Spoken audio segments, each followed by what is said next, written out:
When someone shoot you in the head and make it your podcast. Hey, Peppino! David is Oh, throwing a baseball cap as if it is pizza dough, spinning it over his head. Ben, can we try a second take of that? And I don't think you should feel any need to be bashful on the accent.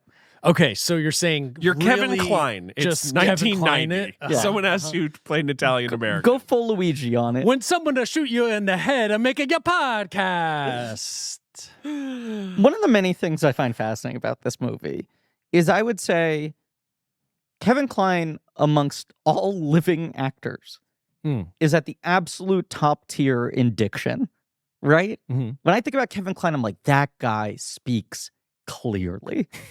That guy fucking enunciates. He hits syllables. You're like, that is a classically trained man. Yeah. And then him trying to do a silly accent on top of that, you cannot stop hearing the pizza box guy caricature voice fighting against his sort of like mid-Atlantic play to the back of the house. I would agree. Yes, he wants to be Shakespearean, but But also Yes. pizza man. He looks like he's having fun. He looks like something all right. The man is no question having fun. He's having a blast. He's having a Yes, blast. he's having a good time. I think everyone in this movie is kind of having fun. Yeah. Looking down. Fun. Yeah, everyone's having fun. Yep. Yeah. I mean, they're going for it. People are going for it. What is this? What are we doing here? What is going on? What's happening? Yes. Well, guys, hello. Welcome to Blank Check with Griffin and David. That's Griffin. That's David. Hey. And who's this? It's me, Ben Hosley, the producer. Producer Ben. Producer Ben. Ben Deucer. Yeah. Purduer Ben. Oh, yeah. boy. The nicknames are back. Poet Laureate. The Yeah. Haas. I'm not looking at the list. The Tiebreaker. Birthday Benny. Dirtbike Benny. Wishful Benny. Yeah. Yeah. The Commish. The commish. What do we call the Fiddler? Is that what we called it? The Futzer? The futzer. The Futzer? Yeah. Yep. Yeah. These are just some of the many nicknames. Fuckmaster. We've kind of Soft Really Retire. abandoned this. yeah. Not Professor which Crispy. is okay. Close personal friend of Dan Lewis. Of course. The voice of reason. Yes. Apparently Which that's like, I don't think no that's one, true that's like, anymore. I think At that's this point, no. I we've- think it's more who true than is? We've ever. moved on. I don't know. Retired to Marie? different titles over the course of different Marie is miniseries, not the such voice as of No, she isn't. Yeah. Producer Ben Kenobi, Ben Knight Shyamalan, come on, Kylo Ben. Kylo Ben, Ben's 8, Ailey Benz with a $sign. There's no way you're Say going to be able to anything. get to Let's the keep deep going. cut. No. Or the back half of this because we've I'm barely... not going to get order right, but I'm just going to throw them out there. Ben 19, the Fennel Maker, Yep. Robo Haas, Yep. Mr. Ben Credible, Mhm. Hasaka of the Jersey Oh. of the Ditch, A ditch of the Jersey. I Ditch of the guess. I don't Jersey. know. Beetle Vape Juice, Sure. which, I mean, Lauren Boebert has taken that one away from you. Many people have made that joke That already. is a good point. Lauren Boebert fucking big dogged you on that title. I have no comment. You We remember might have that? to relitigate Burton. Remember that? What's that? She thought she could do that because of the writer's strike. That's my take. She's like, that no late one, night wouldn't be able to make jokes yeah, about no one's it. going to call me on this because there's no late, like this is late night fodder and they're all on strike. So I'm Lo- going to go get fondled at Beetlejuice. Yeah, she gave a hand job and smoked a vape at a touring production of Beetlejuice the musical. She is Beetle Vape Juice now. She is officially Beetle Vape Juice. Yeah. It's just so funny that she was kicked out for vaping and was like, Yes. I didn't vape. And they were like, we have the footage. Not only did you vape, but we there's so much other stuff. You were rubbing dicks and he was grabbing titties. What are you talking about? The vaping is now immaterial. Like, Yes. Okay. Anyway, do you have any more? Warhaz? Yeah. Christopher Nolan. Ben Hosley Met Sally? I mean, okay, yes, but I was trying to prompt you on Nolan. Producer Bane. Yes. Purdue Brooks. Brooks is fuck. It's not I'll do Bennything. No, although Fuck. that had to be pretty good. What is it? As Ben is Banglish. Benglish, of course. Because I Angley. defended Spanglish. Yeah, you like Yes. that movie. Eat Drink Ben Hosley. Nancy Myers, did you do that one? The Hosley. Michael Mann. Michael Mann is fuck. It There's so is- much more to do, though, too. I know. Give me And this is keep going. Tell me which movie. 2009 crime film set in Chicago. Public Enemies. Oh, Jonathan this is fun. Demme. This is actually kind of turned into kinda like like the a box game, office. right, Yeah, now it's become the box office game. Okay. Jonathan Demme The movie just got re-released. Stop Making Bends. Yes, okay. with a Z. That's the joke there. Yeah. George Miller. George Miller would be Is it Ben Pig is his kitty? Correct. We Yeah. changed from Haas Pig in the City. Yeah, that's much better. Did we do Gina Prince Bythewood? Would be The Secret Life of Ben's, but that's the one with the C? Yeah, correct. Okay. Zemeckis. Zemeckis would be... Oh, I don't know. I don't even remember us picking this. really? Give me the movie. Back to the Future Part 3. Ben to the Future Part. Ben to the Hosley Part 3. That seems made up to me. Yeah, I think we forgot that one. Someone else filled it Musker in. and Clements. Musker and Clements would be Their first film. their first film, the great Mouse Fart Detective. Right. Yeah, Oh, we Elaine forgot May. that title, Fart Detective, that's riffing off of. Elaine May would be... Hilariously, I am currently wearing the nickname shirt. Oh, wow. Yes. Okay. Elaine May would be the fucking... What? It's the Heartbreak Kid. It's the Hosbreak Kid, Okay, apparently. great. I don't know. For Singleton, we did Ben's and the Haas. See, Yeah. this is What? kind of when Right. the- Oh, that's the one with the C. this is sort of like when the nicknames, right? Like I'm gesturing sort of like a slow decline. So it's pretty fast decline, Yeah, I think. and yeah. there's plenty more because we did recently sort of have to rapid fire come up with a Yeah, bunch. yeah, that was a good It's like episode. Ben Escape from New Haas. Yeah, funny. Bronco Hosley. That's actually good. That's actually incredible. For Campion. I think that Haas, was a Haas the Lawson Great and Powerful. suggestion. It Yeah, was. good. For Raimi, that was obvious. All Yeah. that Haas for Spassi. Yeah, two Z's. Haas 9000 for Kubrick. Funny. Bone Sound Daddy for Selleck. Selleck, Yeah. funny. Yeah. B2 Ben spotting for Boyle. I bet we could swing back around on that one, I think. Maybe send the Icarus to check out 28 what minutes happened later. with Icarus 1. And then Scumbum Jr. for Ben Keaton. Sure. That's Okay. pretty good. That's Yeah. pretty good. But then who did we do after Buster Keaton? We did Park Chan-wook. We didn't figure that one out. Oh No. God! All and right, then what well, about Fincher? We haven't figured that one out. let's get into the Wait, you episode. don't like us completely derailing your episode What with about- this fucking nonsense? I got a pitch. Yeah. Seben. Seben for Fincher. Seben. That's fine by me. And the B is uppercase and backwards. Seben. Okay. Anyway, for Seven. anyone who's still listening to the episode, two people. two people. This is Blank Check. Sympathy for Mr. Fuckmaster. It's a podcast about movies and directors. Wow, Mhm. I never do this, Yeah. and I've heard it so many times. You know, people think it's easy. Yeah. They think. Okay, I'm gonna- Everyone thinks they could do it themselves if they were given the All right, chance. This podcast is about directors. Mr. Directors- Vengeance for yeah. Park Chan-wook. Sympathy for Oh. Mr. Vengeance. That's good. Great. We're all fucking caught up. Well, we have to do Fincher, but okay. I'd Seben. Oh, 7. There we go. Perfect. Oh my God. Wow. It's never been a more perfect suggestion. Go ahead. This is a podcast about Or directors, Ailey Benz 3 with the directors dollar who signs. have mass success or issued a series of blank checks to make whatever kind of passion projects they Crazy want. passion Sometimes they clear and sometimes they bounce, baby. Boing. And this is a special one-off episode, a palate cleanser, if you will. It's a Mhm. Ben's Choice episode. Now, occasionally on the show, our glorious hosts hand the reins over to me to choose Yes. a film. We had, look, end of the year, couple new releases coming out we had to cover. And our next miniseries, which we will have announced at this point, is Barbra Streisand. Babs, baby. Babs, baby, Yes. is a short one. So it felt weird to start it and then interrupt it almost immediately for Right, the we new got releases. these. We're doing this, and then we got some new releases to Right. do. We had Right. basically one open slot that it had been driving us mad for a long time, trying to figure out what to put in here. And I think we should get into a little bit of the backstory. There was a little bit of a power struggle here in deciding the Ben's choice. Is that fair to say? That's fair I to say. suppose so. Ben, in confidence. Ben was throwing out a lot of ideas. I have many ideas. But also in confidence, Ben threw out to you and to I. I would say not in confidence. But okay, go, just finish your sentence, and then I'll. it was it was in confessional. to, Much like the way this movie opens. Yes. Ben confessing I'm he's such too a horny horny. boy. Bye-bye. Pizza. Yes. In confidence, Ben is- said to each of us, you know what I've been thinking could maybe make a Ben's choice, a good make Ben's choice. And to each of us, he pitched a movie that he knew that we like. we loved, is sort of a pet cause for us, a recent film that, fingers crossed, is a franchise starter. Paw Patrol. Not Paw Well, that's Patrol. on your long list. Okay. Well, you pitched Dungeons and Dragons: Honor Among Thieves, the great film of 2023, Which you very much want to boost. which I want to boost and would love to talk about, and It's also, but I want Ben's enthusiasm Of on course. Mike. Yeah. But you pitched that to me at Marie's wedding. Griffin was there. He may not have been paying attention though.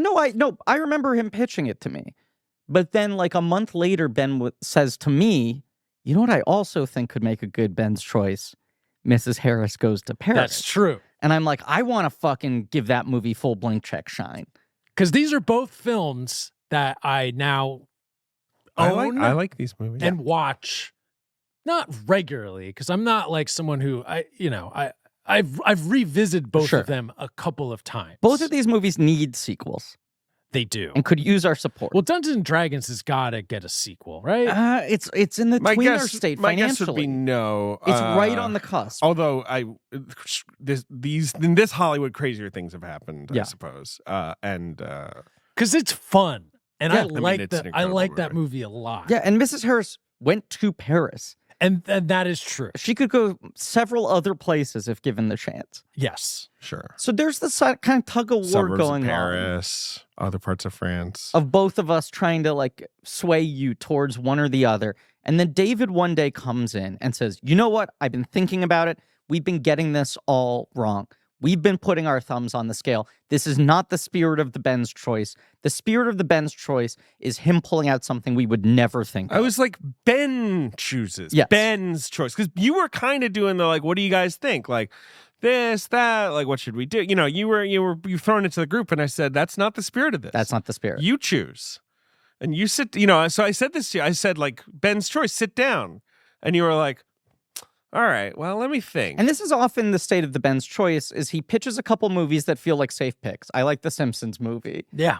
I Sure, like that's I come like up many times. Don't Look Back. Right. Which would be fun. Right. And we go, suppose. Ben, what's the real Ben's pick? And then it's like he closes his eyes, he goes into another space, and he pulls a title you never could predict out of the ether.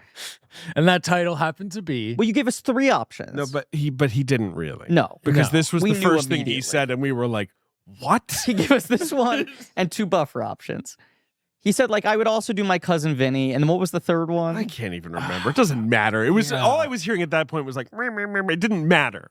The thing was, I was like, Ben, you're supposed to choose. It's Ben's choice. Yes. So what do you want? And I was partly saying like, look, if it's one of these two movies, just pick one. Sure. But I was also like, it's Ben's choice. Yeah. And you sit down and Get think you have a our doc, voices out of your ears. and you just said, I love you to death. And I was like, what? Right.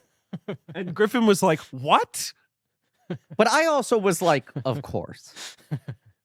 No, but we were both like, I was surprised, but immediately it's like, this makes perfect sense. Well, Yes. yeah, it does make sense because it checks all the boxes when you compare it to past Ben's choices in that it's a sketch comedian vehicle For Tracy. for you're Tracy. saying. It's a like movie that- about an incredibly confident moron, which I feel like is a big that is often. Huxley through Oh, That I is never off. really thought of it like that a way. violently confident Obviously, moron. action cinema's most confident moron, Steven Seagal, has been represented in Ben's choice. Yes. You have, I love, Men Who Knew Too Little. That's a very confident Yeah. moron. Yes. I suppose Clifford. I wouldn't call Clifford a moron. He's kind of a No. genius. Joe Dirt is similarly. Joe Dirt. Yeah. Absolutely. But the heart of a poet, Joe Dirt, of course. Yeah. Yeah. and Fletch. Well, he's not a moron. No, But Fletch is very actually confident. very smart and he's working overtime. Yes. Yeah. So But you just look at any, Guile, kind of a confident moron. Yes. Oh yeah. you look at any poster for this movie from there's several floating around there between like the VHS poster, the cover, the DVD, the theatrical poster, all of this lineup of faces, the cast of this movie, the way they're styled and the expressions they're making, Mhm. all surrounding. Usually there's a pizza somewhere in the poster. Oh yeah. It just feels like such a Ben thing. As you said to me the other day, this is just one of those movies I watched 5 times in one summer. Pretty much. Yeah. It was because it was on TV? It was on Comedy Central. Yeah, so right. A few people since I've learned that you wanted to do this have said, I've said we're doing an episode I Love You to Death, and they've all been like, oh, I love that movie. Hell And I'm yeah. like, why do you love that movie? Who are these Not angrily. heroes? Name them. Put them on the wall of honor. It's the opposite of a blacklist. It's a green list. And I think it's always the same answer of like, yeah, that movie was on TV all the time. Sure. Yeah. Although one of my friends watched it during a Kleinathon, Okay. which I was also intrigued to hear about. Like Yeah. she was like, "Oh no, during COVID, me and my roommate we watched every fucking Klein movie." Yeah. And I imagine this really pops in a Kleinathon because Was that like, a first Kevin, watch for them, or was it a I think recline? that was a first watch. David, give me you. Was that a first watch for them, or was it a recline? David? Sure, you don't want me to talk over that.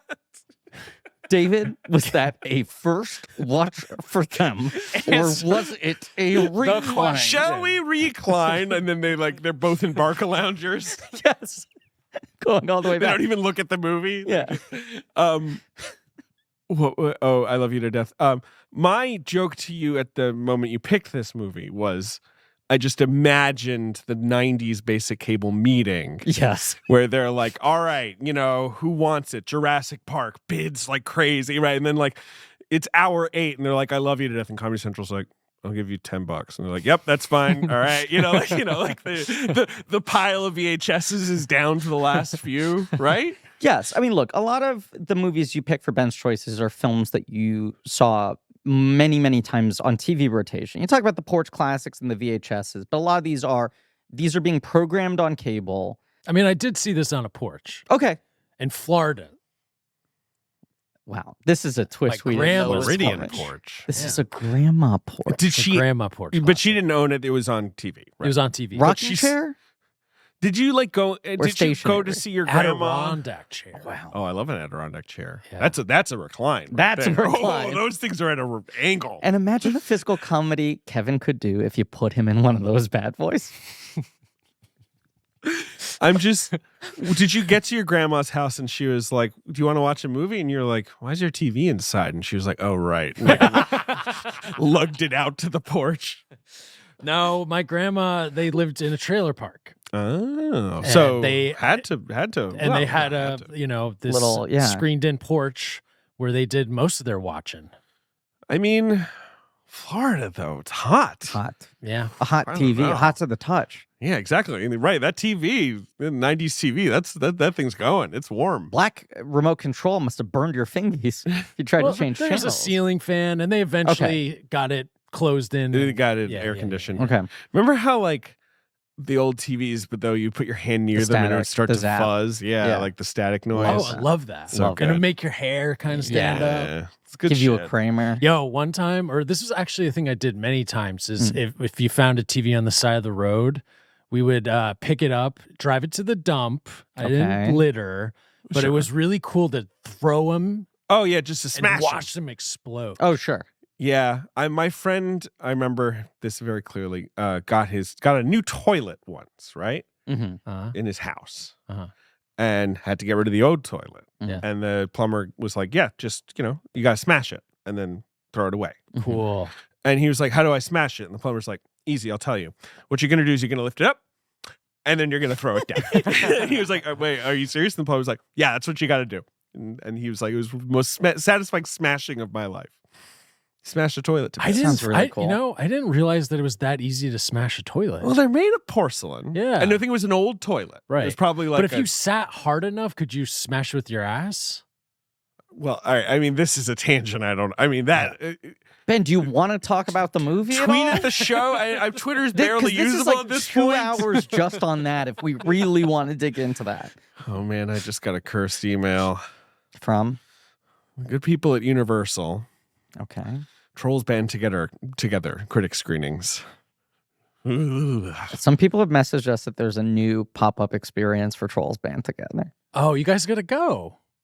You In New got York to City. go. The word "gotta" definitely does not need to be deployed right now. I think we got No, I think you have to. I think it's I required. think we must. What was I going to say? Oh, could you smash a toilet? I think you would need to be remarkably heavy to do that. I think it's again. Tweet If you, at the were, show, if you were high enough in the air Sure. and you came down, that's gotta hurt though. yeah, you have to have a hard ass. There was a point during the pandemic where I was really, I was putting my toilet to work. Oh, God. And I started noticing like creaking sounds. Like I never broke it, but it was like, I haven't gained weight. I've in fact lost weight in lockdown. Mm-hmm. I clearly am just shitting too hard. Wow. That this is starting to put strain on the thing. The point is, there are certain types of movies. I had this phenomenon as a child. And I don't know if you felt this way as well, Ben. But I remember like sometimes being on my fourth watch of some movie that was just constantly in rotation on my favorite channels and turning to my dad and being like, is this movie a classic? Because they're airing it on TV as if it's important. Yes. As if it's The Wizard of Oz and they just know it's going to hit. And he was just like, no, this is like, no one really cared about this when it came out. Like, I didn't understand the concept of what you're saying, David, of just like, either this movie came in a bundle with like 4 other movies that people wanted the rights for at that channel, and they also had to take this 5th one, or Comedy Central, I think often, especially in like the 90s, would just be like, give us the titles no one else wants. Exactly. We'll pay you nothing. We need to fill space. But the name of the network is Comedy Central. Sure. Yes. And so it was central is to their central business. to all of us. This is the center of American comedy, is every film we position. That's where you're going to see our lineup. Those kinds of movies. Yeah. So yes, absolutely. 100%. I was like, well, I know who Tracy Ullman is because I know that The Simpsons started on her show. Yes. So I knew that much. Right. And I just, assumed that this was just like a fun, I mean, I also like dark, like black, comedies. And this is a like this black felt comedy. like a This is a little movie about murder. Yeah, this felt like Moida. a little kind of, Moida. like fucked up, like a fucked up movie. Look, so I we- was excited by that. We've Yeah. talked about this. We've covered some films that fall into this category, but this thing of like big studio, all-star ensemble, pitch black comedies about crime and or murder that flop so hard Yeah. and audiences respond by saying like, fuck you, how dare you? Why would you think I'd like that? Right. This movie did not do very well. No. Ben. It made $15 million. That's more than I make. Yeah. That's you know, true. And it was in 1990. I didn't make any money in 1990. I was an active drag on my family, actually. I was losing money in 1990. But, they was feeding me peanut butter and jelly or whatever the hell. This didn't look like it cost a lot. No, but it's got a big cast. And it's like Owen Roisman shot it, Andy Coates cut it. Because it's made by that time, still a major director. We have a lot of careers to talk about in this Oh episode. my God. Yeah. I mean, but here's the thing. Yeah. Like, because we should just get into business at hand. Yeah. But just to sort of wrap up on our preface, I mean, I think what works out with this movie is it has a lot of avenues for us to explore. Ben, you do not have to, for 1 second, defend your choice of I Love You to Death. One of the great films, obviously. Obviously. Watching this movie it felt like trying to like lead the JFK investigation. Like from the assassination, where I'm just like, all these threads here that I need to like follow in different places. Like every 2 minutes, something would happen on screen that would make me like spiral off into thinking be like, about, hold on. Wait a second. You can't just bring that in now. And sometimes it's textual within the film itself. Sometimes it's thinking about like, what was this person doing at this point in their career? How did this movie get made? But I just got to say that this was such a comfort to revisit. Yeah. I had not watched it in a long time. Truly, Yeah. I think I hadn't really revisited it since the summer of like I Love You to Death. Yeah. And That they don't beautiful summer. make comedies like this anymore. They certainly do just not. really don't. They And straight up don't make movies like it's that. like so Well, broad. That's a good question. It's so there's like something about it. It's like it's so fucking simple. This movie is simple. It's That's so true. fucking simple and basic. Yeah. I like that it was just like I like that it's just this very straightforward farce. It's not like Farce is the word. And Yes. you could see this being adapted from a play on the West End, Yeah, right? That's possible. It almost makes more sense than it being adapted from a real true crime story. I know, which is crazy too. But like, We'll how talk much of this about movie that. just takes place basically in the bedroom with different characters like running in and running out and doing different shit, Yeah. and a situation escalating in a very controlled way? Yes. Yeah. You're right about everything you're saying. I'm Thank just you. looking up current Black comedies, but like it's, I'm trying to find like recent examples, right? Yeah. But it's giving me things like Promising Young Woman, which is barely a comedy. Yes. And obviously is like a movie that is trying to make a very blunt allegorical point. The Coen brothers are the people who have been the best at doing this type of thing, but they do it in a more Obviously. elevated way And they're and less commercially. Not really doing it right now. Right. And we've talked about Clooney sort of tried to imitate them Yes. once. It didn't really work. We've talked about DeVito is one of the only guys who was able to make these movies work with a mainstream public. Like- But then even by Death to Smoochie, he got the full "fuck you, how dare you" treatment and was scared off of making movies. Like anymore. this movie is like bullshit, and I say that fondly. Yes. So like something like, Black Klansman or Promising Young Woman or Sorry to Bother You. Those that's are not like what we're talking about. allegorical films, the political films. We're Something talking, like I mean, Lucky Numbers, Simple which we covered on Favor. the show. A Simple Favor. again, it's like yes, that movie has like comic tone, sort Sure. of, but that's being presented more as a drama, like Yes. as like a melodrama. No, what was the other one I was just thinking? Very Bad Things. Well, that's from like 25 years ago. No, I'm not talking present day. I'm trying to think of this. I mean, The Menu.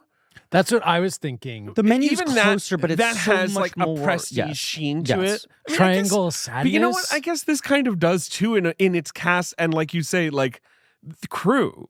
But it doesn't really in its tone. No, but Triangle it also, of Sadness. But it that's also like an art feels movie. like yeah. it feels like Yeah. the Mixed Nuts thing, where they're like, we're pitching this to the malls of America, But, right? They're not like we're doing something really elevated and sophisticated here.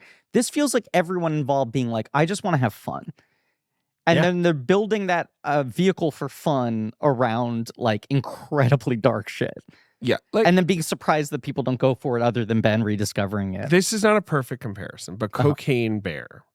Sure. Obviously, that was more of like an action horror comedy, right? Yeah. It's very violent. But that is kind of like this, where it's like we've vaguely ripped something from the headlines, Yeah. which this is vaguely ripped from the No, headlines. you're right. Yeah. And like we've got a bunch of actors, Yeah. and a bunch of silly stuff is going to happen, and you are not going to take it seriously. Cocaine Bear has more, I mean, it's got the unique thing of the sort of like postmodern pre-memification of the movie kind of thing. And also, you didn't see Cocaine Bear, did you, Ben? I did not. My big He didn't hit want to do that. on Cocaine Bear, a movie that I think drinks duck piss, It's not very good. is that it's basically like a trauma movie made by someone who's never watched a trauma movie. Oh, that sucks. Yeah. There's just something off about that movie. Yes. Which sort of and I don't think it's like the worst movie I've ever seen. Yeah. But I didn't like it. And Yeah. I was kind of like, this proves that this is hard to do. But I also think that movie is trying to like shock the audience into like, I can't believe they put this in a movie. Whereas movies like Lucky Numbers, Very Bad Things, like Love You to Death, whatever scale of like bad taste they're playing in, they're also like, we believe we can frame these situations in a way that is guilt-free comedy, right? Where you're like, the perversity of the situation just leads to laughs. We're not trying to challenge you. And audiences are always like, why am I laughing about this? My grandma could see any of those movies, maybe Not Very Bad Things. Yeah, that's the most extreme one. Drowning Mona, Drowning Mona. One Night at McCool's, Yeah. Oh, yeah. Ice Harvest. I'm thinking about movies that are like all-star casts and murders involved. Mhm. And all, the but, tone like, of that is... Your grandma's there in the mall Yeah. seeing this movie and going like, oh, this is unbelievable. How dare they? Yeah, but she's not that mad. She's Sure. like, oh, with the Meshuggah, hit He had it them, coming you to know, town. right. Yeah. That dirty dog. Right. David, Yeah, what? it's officially time to kickstart your holiday shopping. Oh, no. David, Oh, God, so much to do. David, What? there's no cause for panic. It says so right here in the copy. Oh, phew. There is Okay, great. no cause for panic because Uncommon Goods is here to make your holiday shopping stress-free. Okay, None of that phew. pesky stress. Okay, I was really worried there. Okay, well, what's going on then? Here's what what they happens? do. They scour the globe for the most remarkable and truly unique, one could even say uncommon, gifts for everyone on your list. Whether you're shopping for mom, dad, teenagers, in-laws, best friends, enemies, podcast co-hosts, All right. strangers. I'm looking at some of these gifts. Tell me about them. 24 days of tea advent calendar. That is uncommon. Bam. Your name in a snowflake ornament. Deeply uncommon. I've never seen my name in a snowflake before. You can get you know how you can get like a song represented as wall art? They have all kinds of very customizable stuff. Here's what I like. I like that when you shop at Uncommon Goods, you're supporting artists and small independent businesses. These fine products are often made in small batches, so shop now before they sell out this holiday season. It's like a curated, handcrafted, artisanal marketplace. And these things are so gosh darn uncommon. That's all true. There's lots of unique products you can get there. Quality. I'm a big fan of the you can get a spoon rest in the shape of any state you want. Meaningful, out of the ordinary. And so to get 15% off your next gift, go to uncommongoods.com/check. That's uncommongoods.com/check for 15% off. Don't miss out on this limited time offer. Uncommon Goods, we're all out of the ordinary. Hey, and by the way, with every purchase that you make at Uncommon Goods, they give $1 back to a nonprofit partner of your choice. They've donated more than $2.5 million to date. That's some uncommon good Being done. Yep. So, God bless a movie like I Love You to Death existing. Mm-hmm. But I think what's also wild... It does partly exist because of the man who made it, I assume. Yes. Well, this is the other thing I want to say. Lawrence Kasdan. A director who certainly qualifies as a blank check director. What's his blank check? I don't disagree with you. What's Probably his blankest check is Wyatt Earp. Yeah. Right. Yeah. But like Dreamcatcher's a fucking blank check movie. But that has a king. Like Wyatt Earp is him being like, I want to make a Wyatt Earp movie. It's going to be long and expensive. And like studios being like, we don't. Okay. I mean, I think just Costner's a co-signer in Wyatt Earp in the same way that King is for Dreamcatcher. Yeah. I'd say Silverado's a certain kind of blank check, especially considering it's a dormant genre at that point. Beyond that, Silverado is just like, you've made 2 hits. Now you've written a bunch of them. What do you want to do? Right. Ben, how much do you know about Larry Kasdan's career? I don't know very much. So his first produced screenplay is The Empire Strikes Back. That is correct? Heard of it? Have you heard of it? He is a guy who's like writing scripts. That's episode, I want to say 4? 5. He is a guy who is like a hot screenwriter who hasn't gotten a project made yet, right? Yeah. And Lucas is like, I'm aware that I need to step back, let other people direct these Star Wars movies, let other people write them, and just sort of oversee them. And he hires Lawrence Kasdan to write The Empire Strikes Back. A guy who's like, I don't know sci-fi. That's what he talks like. He does talk like that. He talks like But remember, Kasdan had already written another script. But Lucas hires him because he had written Raiders of the Lost Ark, which comes out after Empire. But they had that script. Spielberg what is the spec script? Kasdan. Yeah, okay. So how did they discover him? It's called Continental Divide, and it was eventually directed by Michael Apted. It stars John Belushi. Yes. Never seen it. I haven't either, but that was comedy. John Belushi trying to sell him as a more straight-laced romantic leading man. Right. I think it's supposed to be fine. But he's like a comedy spec writer who then Spielberg and Lucas discover and are like, we want you to write Indiana Jones and Star Wars. And he nails both of them. Yeah. 2 scripts that are just... Indiana Jones? The first one. Holy shit. Yeah, he's like, are you fucking he's kidding? like, we have this content. I mean, obviously that movie's also written by Philip Kaufman, right? But in both cases, because Empire Strikes Back starts out as the couple, I'm forgetting their name. The Brackets. Lee Brackett is obviously the other credited writer on that one. In both cases, it was like ideas that were developed by Spielberg and Lucas. Yep. They hire people to write them. They're like, these scripts aren't working. Here's this guy. Yeah, they need work. Right, yeah, who's got this good spec script. And he gets like full credit for saving both of those movies and like contributing the things that everyone loves about them. It is not his background. He's like, I don't know genre stuff. And he writes these 2 scripts where people are like, well, you could like teach classes on these films. This is the model that everyone's working off of in writing blockbuster films. This is the ideal in terms of like the balance of humor and story structure and drama and all of that. So like he's now like the most valuable screenwriter in Hollywood, despite these 2 projects basically being outside of his wheelhouse. He talks like this. Yeah, like he you talks say. like that. But that gives him the blank check to start making his own movies. He's from Miami. Body Heat comes out the same year as Raiders. Body Heat. Have you heard of Body Heat, Ben? No. You'd probably dig it. It's a You'd good love movie. it. Body Heat rules. It's like a neo-noir with Kathleen Turner It and comes William out Hurt. the and Ted same year as Danson. Raiders and Wow. Continental Divide. Looking at pictures of Hurt in this. He's Whew. yeah. This is a Hachi Kathleen this is a Turner, no hot slouch. movie.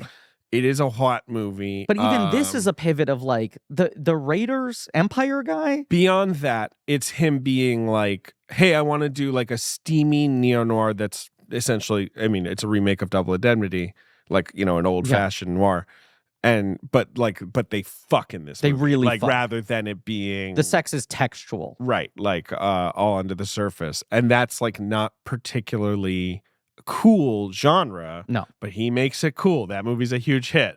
He toddles back over to fucking, California, to Northern California and writes Farts out Return of the Jedi. Just farts it out. He considers himself kind of like the auteur of Han Solo. Like he's like, that's really my character. Like is, like whatever. Because to jump ahead, he ultimately becomes the main creative force on the Solo movie. Right. Which He's is him always being been like, I'm reclaiming my boy. Oh. Okay. I write the dialogue for him better than anyone, blah, blah, blah. Yeah. Do you think that he went into it thinking that you would have to keep it cold? Freezing. The coaxium? Yeah. I mean, Or maybe do you think he was like lukewarm? I We think should make I it need fair. to- He's also the father of Coaxium, his baby. He is but like, I mean, he got the idea because in 1983 when he wrote Return of the Jedi, he also wrote and directed a film called The Big Chill. Right. Oh, right. He'd written Body Heat first, So and he was he's getting like, a little sweaty. Can someone turn on a fan in here? Still not working. I guess I have to write The Big Chill. I want to chill out. Have you seen The Big Chill? I have, and it was something I watched with my parents. Just like they loved. Seminal baby Yeah, boomer. yeah, The they loved boomer that classic. movie. Yes. It has a fantastic soundtrack. Got a famous Right. soundtrack. Just mopey white adults listening to Motown, and everyone's like, finally a movie for us. Yeah. He's spoken to us. He's captured the It's a moment. good movie. Yes. I'm and pro also, chill. Here's the other thing with Kasdan. He always was putting together unbelievable ensemble casts. So The Big Chill has William Hurt again, Mhm. much like Body Heat, and it's got a lot of other great actors. Klein, Goldblum. Kevin Kline, who he's going Close. to carry over, Tom Berenger, Mary Kay Place, Meg Tilly, Joe Kevin Williams. Costner, a corpse in deleted He's scenes. not in the film, In right? deleted scenes, I said. We've never seen them. I didn't say scene deleted scenes. A lot of Big Chill nerds, I think, are like, Did it ever happen? does he have to? No, they exist. But like, does he have to die for us to see this scene? Oh, interesting. Because The Big Chill, I believe, ended with this super long scene where you finally see Costner. Sure. Like it's sort of like the end of The Godfather Yeah. Part 2 or whatever. Where it's like, and now we'll finally let you see the guy Or the they've end all of been Boogie talking Nights, about. Right. Where you finally see his And dick. Kasdan was like, I love the scene Costner's good in it, but like it Not the right ending completely for the fucking movie. deflates Sure. the movie. Right. Yeah. And so they just cut, and that movie actually has a weirdly abrupt ending. And They didn't even put it on like the Criterion. they've disc. never let it out. Yeah. And I think it's kind of Kasdan being like, I feel like it would be mean to Costner to do Yeah. this or whatever, but like, I'd love to see it. But this Kasdan like develops really strong relationships with movie stars. A, he's like discovering a lot of people at like the moment they're about to pop. And B, those people just clearly they come back to him over and over again. They love working with him. So he's just always assembling like absurd amounts of talent. So after But like notice he's gotten this like Lucasfilm sort of guarantor, and then he's like, great, I'm off to the races making the types of movies for grown-ups movies for grown-ups that I want. I'm not trying to like cash in on the fucking like the blockbuster shit. I'm not picking up those rewrite jobs. Because he could. At least not publicly. He Sure. could easily. Both. Yes. I mean, I He had could. no idea. Both. Those are Have you heard of him? massive films that They he's did okay. written. Yeah, they did all right. Yeah. But no, instead he does Big Heat and Big Chill, and it's like, okay, this guy is the finger on the pulse of 80s yuppies, Right. who are, who we care about right now. And he wants to make like adult character dialogue driven dramedies, and then like go to sort of dead genres like the noir, the western. Right. you So know? right next, he's like, I want to make a Western. He makes Silverado. It stars Kevin Kline and Kevin Costner. Danny Glover. He casts Costner literally as like a an apology. Make it right, and that's the role Costner's that, very hot in that movie. yes, that is the role that Costner credits with like making his entire career. But it's not a hit. It's his first whiff. Uh-huh. It's gets good reviews, but doesn't do well at the box office, so it's kind of seen as Is a good movie. taking the shot. I've never liked it. Really, I think it's a lot of fun. I mean, it's pretty fun. I watched it being like, here we go, baby. And then I was like, oh, this is okay. And maybe I'll try it again sometime. Then he makes The Accidental Tourist in 1988, which I have never seen. Me neither. Which William Hurt. Once again, The Big Hurt. Kathleen Turner from Body Heat again. Gina Davis wins an Oscar. Gina Davis gets her right as she's popping, peaking. She's kind of a manic pixie dream girl prototype in that movie, I think, and she wins an Oscar. So he's had a good 80s, right? We can all agree. Yeah. He starts sees out the with turn 3 of the the biggest century, the turn of the blockbusters. decade coming. Right. Yeah, exactly. 3 big blockbusters, 2 big hits. Yeah. 2 interesting movies, one of which won an Oscar. Yeah. Right? Doing okay. Yeah. He's forever, in my opinion, he will forever be considered a screenwriter first. Yes. But he's a decent director. He is. And he's in that, I mean, Levinson's very much a parallel to him at this time, Okay. These guys who, start out as writers, kind of learn directing on their feet, but like have a series of films where they're just like kind of connecting with the public by and large. And their whiffs are small scale enough that people kind of grant it to them. Right. Especially when they can always attract such big stars. Right. That it's like they're never going to have a really tough time getting their movies financed. So why does he then take a script he did not write? Yes. About a horny pizza man who doesn't get his comeuppance, I guess. Who sort of does, who but cannot be killed. An unkillable, horny Tacoma pizza man. Let's make this clear. A non-supernatural comedy about a horny pizza man who can't be killed. That's At no point based does on this a movie true based story. on true story. Yes, of sorts. A sort of at least a woman was arrested for trying to kill her husband. A hit gone wrong. Yeah. Right. I mean, the baseline of the true story is, Ben, you sent us the real news clipping yesterday. Yeah. Because recently there was some article about how 57 years later they're still together. They're still together. Yeah, they never have split dirt. up. They figured it out. This movie was right. The ending of this movie is correct. He loved her to death. But yeah. He will. He still does. He's continuing to. But it's based on this true story where this scorned woman hired teens to murder her cheating husband. When I think teen, I think William Hurt in 1990. Hey. Sorry, carry on. And they tried 5 different times, and a lot of the ways are portrayed in this movie. Tried to hit him with a baseball bat, tried to blow up his car, and then eventually they shot him twice. Right. And neither one took. And it's because his wife had given him all of these sleeping pills, which slowed down his heart and kept him alive. So a lot of the elements of this real life story are in this script. It's not an inherently funny story, but you can see how someone like running down the hallway with a newspaper clipping goes like, this sounds like real life Bugs Bunny and Daffy Duck.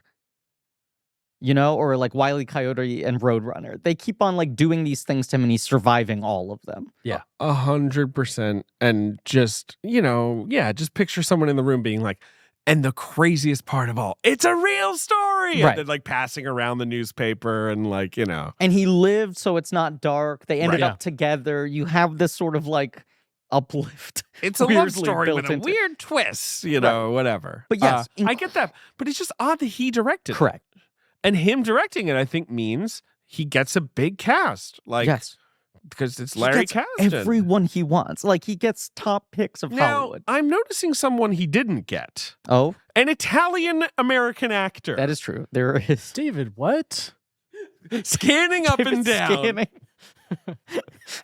David's taking out a magnifying glass. Yeah. A jeweler's loop. I've got my jeweler's loop. He's taking it to IMDb. My eye got very big in it. You can see like a cartoon. Not seeing any Italians. Now, when I was a young boy, and I watched this, I found the performance to be sort of noticeably a little big. Yeah. So I remember even at the time being like, is this the pizza box man come to life? He's also bronzed. Yeah. Yeah, he is. His hair, too, they must have dyed his chest hair. And it's not like he's a fair-haired man to begin with. No, but he is like, and Kevin Kline is a reedy Midwestern Yes. wasp. Like, Yes. I think he actually, one of his parents is Catholic or whatever, and his dad is Jewish, but he Okay. reads Yes. waspy. Like, Yes. and maybe it's that later in life he really got cast as a lot of like stuffy guys. But even look at how Kasdan's used him up until this point, you know? Yeah, but I mean, you he's can charismatic, and Italians are charismatic. I love Kline. You Me can too. see him doing the calculation, Kasdan, of right? Like, I love Kline. I've worked with him twice. This guy can do anything. And then you combine that with, this is only coming a couple years after Fish Called Wanda, which he wins the Oscar for. And you go like, if you have that guy playing this character the way he played the character in Fish Called Wanda, it probably works. On paper, you can see that calculation, right? You're like, that is the archetype of what this guy should be like. A sort of like charming, horny doofus. I assume you've seen A Fish Called Wanda. I have. Yes. Otto? Is that his character's name? Otto is his name. He thought the London Underground was a political movement. One of my favorite jokes. An incredible Hilarious line. performance. It is an incredible Kind of performance. infamously one of the only like pure comedic performances to win an Oscar. Yep. In what was sort of a surprise win. But it was like, this thing is just so virtuosic. And the guy is just such like, Kevin Kline's like one of those actors where I'm like, you're a craftsman. You like understand how to act in such like detail. That is true. Yes, that is true. But he's also unbelievably hot in that movie. Yes. Like he's all in black. Well, He's got the stash. He is like stupidly handsome. He's really, really good looking. Yeah. And in the 80s, he was pretty bulletproof on that front. Yes. Again, later he has become a man that Clickhole can do a parody of him saying "my velvets" about the disappearance of his rare velvets. My favorite Clickhole joke of all time. But like, you know, like in the 2000s on, it's like, yeah, he's Cole Porter. He wears a cravat. Like that's his vibe. But in the 80s, it was like, he's a rascal. Yes. You want to fuck. Like he's cool. Yeah. I mean, in The Big Chill, he's kind of nebbishy, I guess. Sure. Because he's like sort of the, you know, but he's still hot in it. And Silverado. Like, I mean, like Sophie's Choice and when he did Pirates of Penzance and stuff, all that was playing on him being smoking. He's really good in Pirates of Penzance. That was obviously his breakout. He was part of the first ever class at Juilliard, Ben. Yeah. Group 1, as they call it. Yes, he was a Juilliard guy. He was a total hottie. And he's playing an Italian guy in this movie, and so I'm just Googling here for Italian-American War of the 90s, not seeing one. Why did the Republic of Italy not declare war on our sovereign nation after seeing this film? After this movie. Like what international court would stop that? Were they busy? Hey, we declare war on you. It's like, oh, why? It's like, this movie, you think you can slip this by us? You do not display us with the sensitivity. This is the offensive stereotype. Yeah, it's pretty bad. So you've got Kevin Kline. Yes. Okay, he's playing an Italian guy. Yeah. Now, Tracy Ullman is actually playing a Yugoslavian woman. Right, she's like a Serbo-Croat or whatever, right? Because that's what her mom is. Right.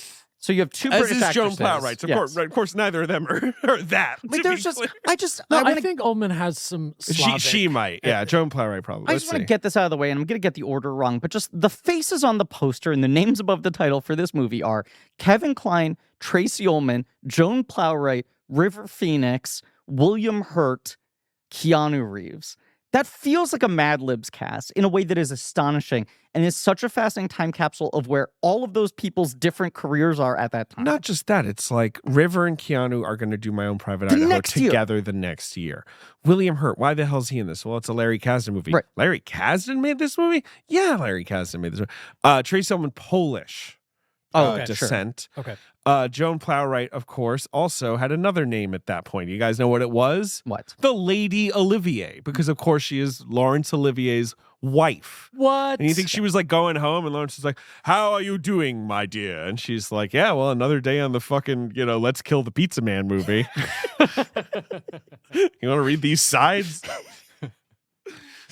She's unbelievable in this movie. I think MVP. She's very. I think I she's like the her MVP. a lot. I feel like she's just someone I've seen so much. Yeah, It just she's just solid all the time. She was a great young British actor. She most famous for A Taste of Honey. Like when she was young and all that. But like, she became, she would usually play like a stuffy lady who's like, oh, I say, like that was kind of her deal in the 80s and 90s. Yes, I was gonna when Olivier dies, she starts like being like, I will be Mr. Wilson's wife in Dennis the Menace. Oh, well, I'm realizing Of Olivier had course. died a year before this movie. She probably made it in tribute to him. He never got to see it.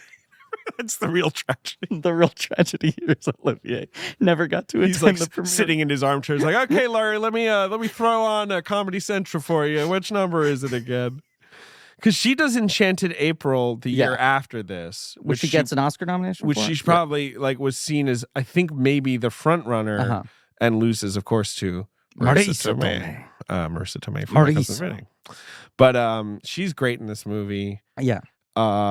Hurt and Reeves, I mean, as stoned hitmen, they are the MVPs. I mean, they might be they're probably the most remembered characters. Probably. They are incredible in this film, and it is astonishing that you can say the last 30 minutes, William Hurt and Keanu Reeves enter this movie, and they are on the exact same wavelength. To think about where those two guys are in their careers at this moment. Fundamentally different actors, fundamentally different places in 1990. And you're like, they come in and they are in lockstep. They are somehow meeting right in the middle, so in sync. It feels like Keanu is being Keanu, right? Like Parenthood but Keanu. But the best version of Keanu at this time were like three out of every 5 steps he takes are the wrong steps. And then the 2 right steps are people being like, fuck, we can't give up on him yet.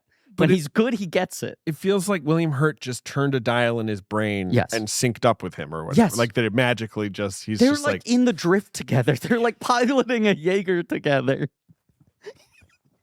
They are so good. They are. I was watching this. The first 15 minutes, I'm like, obviously this fits into the Hoslian canon, right? Well, I get it. Horny, dumb pizza man. It begins with pizza dough spinning in the air like that revolving sandwiches tumbler. It begins with him in a confessional saying, I can't stop sticking my dick in people. I fuck everyone. How many times have you committed adultery? Today? I don't know, 7? Right. And then as you said, the opening credits happen over like flying pizza dough, spinning, and then there's like 10 minutes. Italy is already drafting the war legislation at this point, right? Like 10 minutes where he fucks Victoria Jackson, Kevin Kline's real life wife, Phoebe Cates, and Heather Graham. I didn't recognize the actress who throws the hat at him out the window, which is maybe my favorite gag of the movie. But then it becomes this extended, like, almost like death becomes her, he won't stay dead bit, right? Yeah. And I'm watching it and I'm like, I'm kind of losing the total Hosley thread on it. And then when Hurt and Reeves enter, I'm like, passed into law. Right. This break out the hammer and chisel, bronze the because plaque. you can put this into marble. Right. Ben, I'm assuming as a young boy, how old are you in that sweltering Florida summer? I gotta be 7 or 8. Perfect. What was it? Hurt and Reeves, who you were right? You were most rooting for. Because on Comedy Central, you might you weren't like pointing at Plowright and being like, "Did you know she was married to Laurence Olivier?" No, you were pointing. Okay. I was pointing at Keanu's nose ring and being like, "Everything I wish about to look like this." Yes, exactly. I was like, "Mom, can I shave my head like that?" His haircut is so good. It's so good. It's very good haircut. He looks so hot. Yeah, and William Hurt looks like an unbelievably beautiful man. William Hurt looks like he's part of the original writing staff of SNL. William Hurt looks like one of the lone gunmen from the X-Files. The raggedy one, to be clear. But like, as you're saying, Keanu is like, he's doing the thing that he has been doing best at this point in time. I like, mean, he's working in a Bill and Ted Parenthood vein, as you said. Yeah, it's 1990. Like, his first movie is what, like, River's Edge or Youngblood or whatever. It's like, which is like 86, right? Like, it's like he's only been making movies for a couple of years. Right. But he's already done Bill and Ted. Sat on the shelf for a while, but comes out in 89. Is that right? 89. Yeah. Parenthood is what, 87? Is that right? I can't remember. I don't know. Is Parenthood the same year as Bill and Ted, I think? It might be. You're right, 89. Yeah. So yeah, he's a baby. He's brand new. I mean, he was born in 1964, so he's what? In this movie, he's 26 years old, you know. I just think this is interestingly the performance where it's like he's combining the like spacey Keanu comedy type with just the right amount of the like River's Edge. But like, meanwhile, William Hurt is an Oscar winner. Yes. Like, and like leading man. Yeah. Like every movie he does in the 80s is a leading, like it's like Altered States, Body Heat, Big Chill, Gorky Park, Kiss of the Spider Woman wins an Oscar. Right. Children of a Lesser God. Broadcast News, another News, nomination. Yeah. Accidental Tourist, and a movie called A Time of Destiny, which no one remembers, but he's the lead of that too. Like that's his 80s. He's not doing shit like this. No, now, this obviously, he knows Kasdan. Yes. But even still, he's an obvious choice to cast in this role. As you said in the real story, both of them are teenagers. And he's like, what if one of the teenagers is William Hurt? A guy who you like don't think of for like character comedy. Yeah. And he's always playing these kind of like refined guys, you know? Right. But he probably was just like, let me at it, right? Like I'll have fun. Yeah. He grew his hair out and he was looking for some way to use it. He's doing a William Hurt-esque performance to me. Like where it's, like you said, like there's a lot of very conscious choices. Yes. This is a very committed performance. Yes. He's not just like, fuck it. I'll have long hair and be silly. No, like that's easy. There's an Ebert quote that's really good. Let's keep talking. I'll pull this up. Is it on the Wikipedia page? I think so. He calls this movie an actor's dream. He says, William Hurt could have walked through the role of the spaced out hitman, but takes the time to make the character believable and even, in a bleary way, complex. Is that the quote you meant? I kind of agree. Yeah? God, when he keeps trying to look at, like walk around Joey and look at his back. Yeah. After he shot him. Yeah. Just him looking at stuff is funny in this movie. Yeah. But they come in very late. And it's also hard to play drugged out and it be without feeling like just like stupid. Annoying. Yeah. And like obvious. Yeah. Yeah. Like it's really easy to just be like you're some teenager at a party who's pretending like he's really stoned, right? Yeah. But yeah, no, opening, Kevin Kline spinning the pizza, hitting on every woman, Devo, River Phoenix, a performance I would say that feels like he is almost unaware that he is in a comedy. He's playing like full sort of River Phoenix earnest dramatic intensity. Which is kind of what he did. Yes. Like, I mean, I love River Phoenix and I love pretty much any movie he ever made. I mean, you look at how few films he got to make. Yeah. And the list of directors he worked with. Right. Even if it wasn't always their best film, and it's pretty absurd. Joe Dante, Rob Reiner, your favorite director, Peter Weir, Spielberg, Sidney Lumet, Spielberg, obviously, Richard Benjamin, who's a pretty big director back then, Larry Kasdan, Gus Van Sant, Phil Alden Robinson, Peter Bogdanovich. Like, he's never uninteresting in a movie. No. Every single one of those performances is either good or at least like you pay attention to it. You know what I mean? Yeah. Like if it's a smaller role. He was like the Chalamet of that moment. He's better than Chalamet. Yeah. Oh, he's definitely better than Chalamet. I mean, but I'm saying I like Chalamet. it's a similar position where it's like he's a heartthrob. He's taken seriously as an actor. He already has an Oscar nomination under his belt by the age of like 20. And he's taking on a lot of roles where it's like him playing junior to a major leading man of the moment in that way where it feels like studios used to sort of develop careers.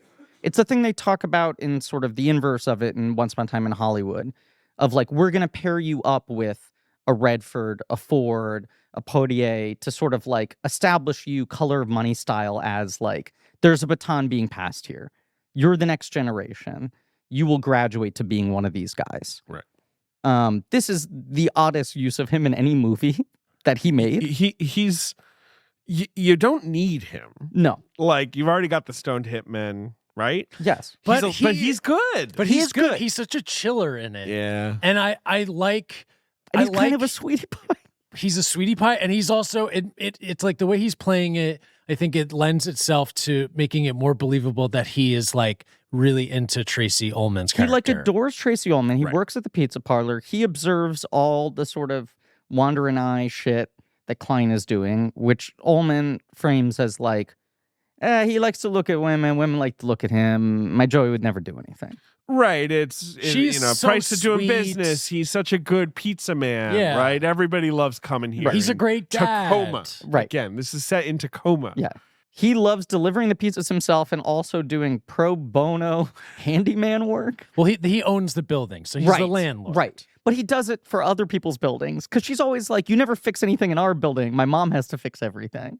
Her mom is there, of Yeah. course. Nadja, played by Joan Plowright. What else do we need to know? There's the cops we meet them immediately. James Gammon and Jack Keller, right? Those guys are Two great character actors. right. I mean, I It's feel like Lebowski's landlord. Jack Keller correct. everyone knows him as Lebowski's landlord. Which makes a an lot of amazing sense performance. that he retired and then went on to become a landlord. Yes. But you must come on. You know James Gammon. I? He's the coach in Major League. Oh, yeah. And he was born to be a baseball coach. Yeah, that guy he should was. only play baseball coaches and like lawmen. Like that's his trade. Is he still alive, James Gammon? I know No, we lost Gammon. we lost both of them fairly recently. He died. Gammon died in 2010. Okay. He was 70 years old. Yeah. Could have gotten 20 more years at Gammon. We should have. Keller, you're right. Last year? 2022 died at the age of 75. But Devo, which is the name of Phoenix's character, yes. is like getting really angry on behalf of Tracy Ullman that she won't wake up and acknowledge it. Yeah. And as I said, in this first 10 minutes, you see Kline on one side or the other of coitus with 3 or 4 different women. You see his tush, too. You see his tush. And, I mean, damn. A real Go on. snack. Butt corner? Corner tush? No, butt corner. Should we do a butt corner? Yeah. Oh, sure. What do we think? Good? Very good. Yeah. Well-defined. Well-defined. He's looking good in his slacks. Kevin Kline is in good shape. Yeah. At this point, I feel like as well. You know what I mean? Like he's a trim guy. He's got a great head of hair. Yeah. On his chest. Yeah. And no makeup has been applied to his skin at all. I'm sure this is natural, right? Well, Right. yeah. I mean, Yeah. he went completely method. It looks Right, he like an went completely Instagram method face and filter. they locked him in a glass box on the beach Yeah. for 2 weeks. Yes. And he emerged like this. Yeah. His accent is not perfect unless there's a Tacoma Italian-American accent I'm unaware of. Look, I am a huge fan of his work. I think he's given many immaculate performances. This Yeah. is one where if I were Larry Kasdan, I would maybe have said, hey, let's maybe swing more Italian-American than fresh off the boat. Yes. Maybe have like 5% You think you should the hit it harder? inflections. Yeah, yes, he should have gone 150% harder. No, you know what I'm saying? That like this maybe works if you have like 10% of the residual accent. Yeah. Not full Mario Brothers. I can't which is see. what I can't he did. imagine that because this is so burned in my brain. Also, I Sure. guess the I movie can't is even- so heightened, and it's not like anyone else is being normal in it. That's true. So I guess that's but it does kind of feel like Larry's just like, yes, we love it. Like more. More. Yeah, this is crazy. Bigger. We're really good at casting. That's a spicy meatball, Kevin. David. Yeah. Monster. Monster? New Coriato movie. What? Yes. Wow.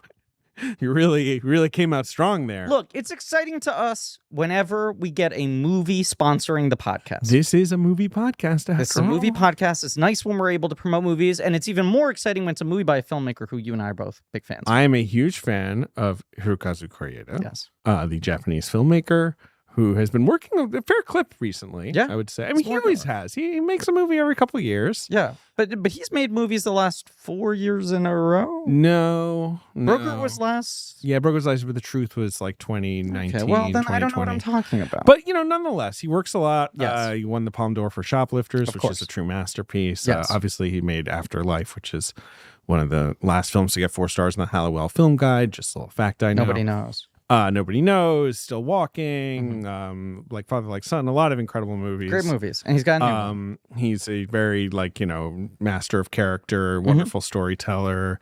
So Monster. Have his you new seen this film? Yes. It's excellent. Hirokazu Koreeda and Sakura Ando. Who I gave my best supporting is actress is that the- year the for lead. Shoplifter, and a thing you accused me of being category fraud. She's sort of a quasi lead. Yeah. Yeah. But incredible Incredible actor. So Monster is basically about a single mother played by Sakura Ando whose son starts to behave strangely and she starts to think that something's wrong and she delves into what's going on with her son's teacher and then stuff happens. Obviously go see the movie. I do not want to reveal the plot points, but It is a very heartbreaking, mesmerizing tale about family and bullying and the way kids interact with each other, all of stuff that Koreeda is very good at dramatizing. You may know him, as we say, Broker, Shoplifters. You got music by Rishi, the recently departed from our mortal coil, Rishi Sakamoto. Certified fresh on Rotten Tomatoes. David Ehrlich said it invites the audience's worst assumptions of its characters so that it can show us our blind spots. And I want David Ehrlich to know I have no blind spots, so your review is faulty. David Rooney at The Hollywood Reporter said that delicacy and compassion and sensitivity ripple through the drama. Look, what do you say, David? I want to hear your I want you to go see it. Well, that's a good I encourage my viewers to go see Monster from director Hirokazu Koreeda. Opening in select theaters nationwide on December 15th. You can get tickets now at wellgousa.com. I'm excited to see this one. Monster. All right. So he's a horny man who's fucking every young woman in town. And it's really just so confident that he will never be caught. It's because his poor wife is housebound because she's constantly like cooking dinner. This seems to be her only job. Yeah. Right. They got 2 kids. Right. Plowright does all the maintenance in the building. He works, I think she says he works 7 days a week, 14 hours a day. Yeah. And then yet somehow still finds time to go out and cruise. Well, part of him working that hard is him making quote unquote house calls. You have to remember. Right, or of course. Deliveries. Yeah. Yeah. But he I don't really know how else to sort of what else to say about this initial sort of beginning part of the movie. It's just he has been sleeping around for it seems like a long time. I mean, I guess we should say like he also is very demanding of her when they're at home. He's always kind of like, just expecting to be waited on hand and foot. Yeah, he's a real jerk. He's kind of a jerk. And I feel like she has this confidant in her mother as well as Devo. He's coming over and hanging out. Devo is very nice. He is very nice. Her mom is kind of crazy. Yes. She's obsessed with tabloids. Yes. Right. She's always telling stories. What's the stabbing story? 27 times. I love this being a movie where like you have like infamous quotes that like ring around in your head. Yeah. Monopoly. More of those, please. Please give me any more. Any line readings you want to give us. There's that kind of nice moment where his son hurts his finger when they're eating pizza or something. They're at the restaurant. And the ice and the... He puts his son's finger in the glass and he's like, oh, better or whatever. But then he pours, I could tell if it was salt or sugar on salt it or as well. Sugar. And then puts it in his mouth. He does, he does like a little thing that clearly makes it sound. And it's like, and like it's clear that moment is just there because Kasdan or whoever is like, we need to understand that there's some admiration. Yeah, and he plays like patty cake with his daughter at one point before going out. Like you see that he is a good dad. Yeah. He's got some redeeming qualities. He's a hard worker. He's, obsessed with the American dream. Yes. Now, I will say for how much this movie becomes about murder, and in opposition to a lot of the other films we were talking about in this sort of subgenre that turn people off because they're like, this thing has such a sour tone. Kasdan directs this with the energy as if it were just any silly comedy. Like it was a comedy about like missing papers. Right. Yeah. Yes. Yeah. Well, Missing Papers does sound pretty good. Yeah. I mean, what happened to them? They gotta find those papers. Where'd they go? I don't think this is a well-directed movie. I'm sorry, Lawrence. This is what I'm saying. As much as I think he's directed movies well. Yes. And I think... And he's directed films with like kind of sour tones before. But his comedies are very gentle. Yeah. So, okay, the real question is, does he make a good movie? I'm going to say this is a good movie. Okay. I think that's Please I respond. think this film is Griffin, entertaining. look at me.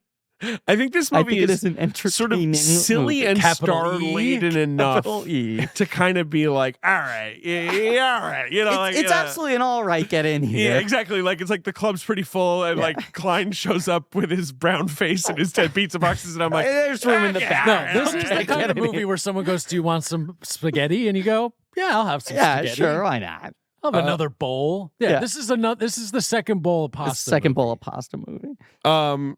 Post this, it's Grand Canyon, which is his sort Him of trying like, to do Big Chill for the 90s. his flop, maybe not flop, Yeah. but right, disappointing. But also him It's like doing Big his Chill, but I'm crash. tackling race in Right. America. All these people during, like, the coincide, LA they riots. cross over. Yeah. Have never seen, seems It's- cursed to me. Interesting. It's definitely a little cursed. It's interesting. He makes Wyatt Earp, which is this like long Tony biopic, and then like there's just like the fucking Pizza Hut version of it over with Tombstone That eats that's its lunch. just trashes it, Right. just It's drowns this it great in the garbage. embarrassment. Exactly. He makes French Kiss. Which I know people Kline who again. love. I've never seen. I know people who I should fucking. watch French That's Kiss. probably a movie you will adore. He does Mumford, which I've never seen. Mumford is bananas. You have told me very weird. I mean, kind of intrigued to watch that one yeah, too. like unspeakably weird. When Ben pitched this and we were like, that has to be the answer, I said, David, the only right, reason like, to would we ever question do it. Kasdan? Right. And Yeah. then you said, maybe let's put Kasdan on the bracket because what's funnier than if he wins, which is not going to happen, having to do a second episode on I Love You to Death. Committing ourselves as if it's like Alien 3 of like, it might need to be done a second Well- time. We're announcing this in advance. I would be for it because then, of course, I'm a big defender of Dreamcatcher. of I think course. that movie's basically good. A movie we went on the King Cast to talk about. Right. And then Yeah. after that, Darling Companion. I mean, Is- he went back with Kline again, but nobody defends that. No, an absolute piece of dog shit. The movie I've said before made me give up on my 1 week dream of being a film critic. You were a film critic for a second in that movie. And I was assigned that movie and I was like, I can't. So this is kind of the beginning of him losing his edge. Yeah. Because even if you defend some of the movies I just spoke up Yeah. for, none of them were really hits. No, he remains a major director in terms of optics throughout the His 90s, but the movies get aren't working. released. Yes. But he's never getting awards. No.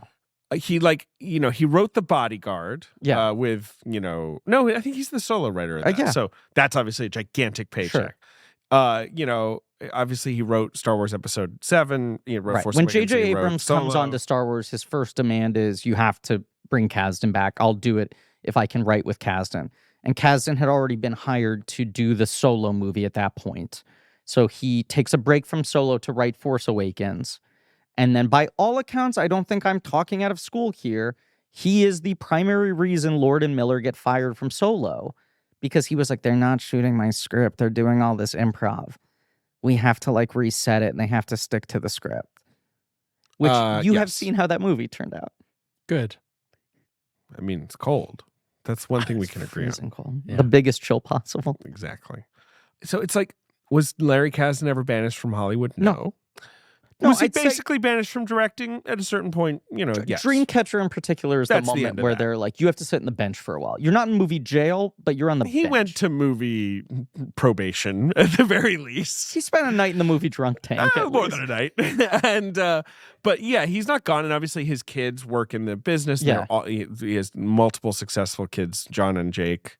And after Dreamcatcher, by the way, there's this period. John plays one of the kids in this movie, right? John yes, Kasdan and is- John yeah, writes solo with him later. right. And Jake is the one who did the Jumanji sequels and And various Freaks and things. Geeks and yeah, a lot of stuff.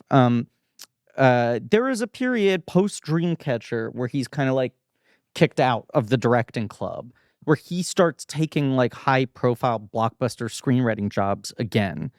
And there's sort of this thing. I remember like Enoch Cool reviewing scripts that he got hired to do and being like, studios, you're sitting on a Larry Kasdan script. Why aren't you making this? That Right. he was like writing things that, if not as good as Raiders and Empire Strikes Back, were better than the films of their ilk that were getting made at the time. Like he, for a long time, was developing, not to direct, but just as a writer, the Clash of the Titans movie that ends up being the Leterrier movie 10 years later. Ooh. And I think he gets credit on that, but his script is not in any way resemble what made it to the screen. And they just be like, you got the guy who's the best version of doing this. Right. And even though it's been some time, he's still putting in pretty good work in this arena when it's for hire.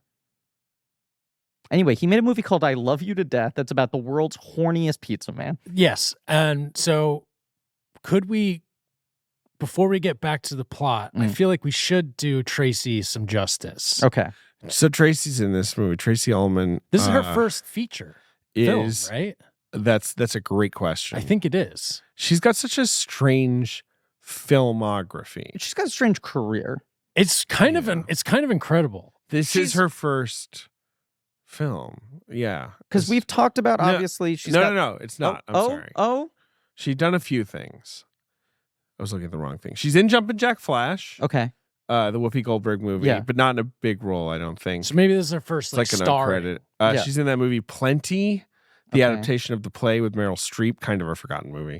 And she has like a small role in Give My Regards to Broad Street, the Paul McCartney starring film. Yes. But the day in the life of me. I feel like this is her first movie post the Tracy Ullman Show, the original Tracy Ullman Show, which was on Fox in the 80s. Which is what Simpsons comes out of. Correct. Have you heard of The Simpsons? I have. Okay, so that was a sketch on the Tracy. Nobody knows this. Nobody knows. Homer had a different voice, all very interesting. But like He Julie looked more lumpy.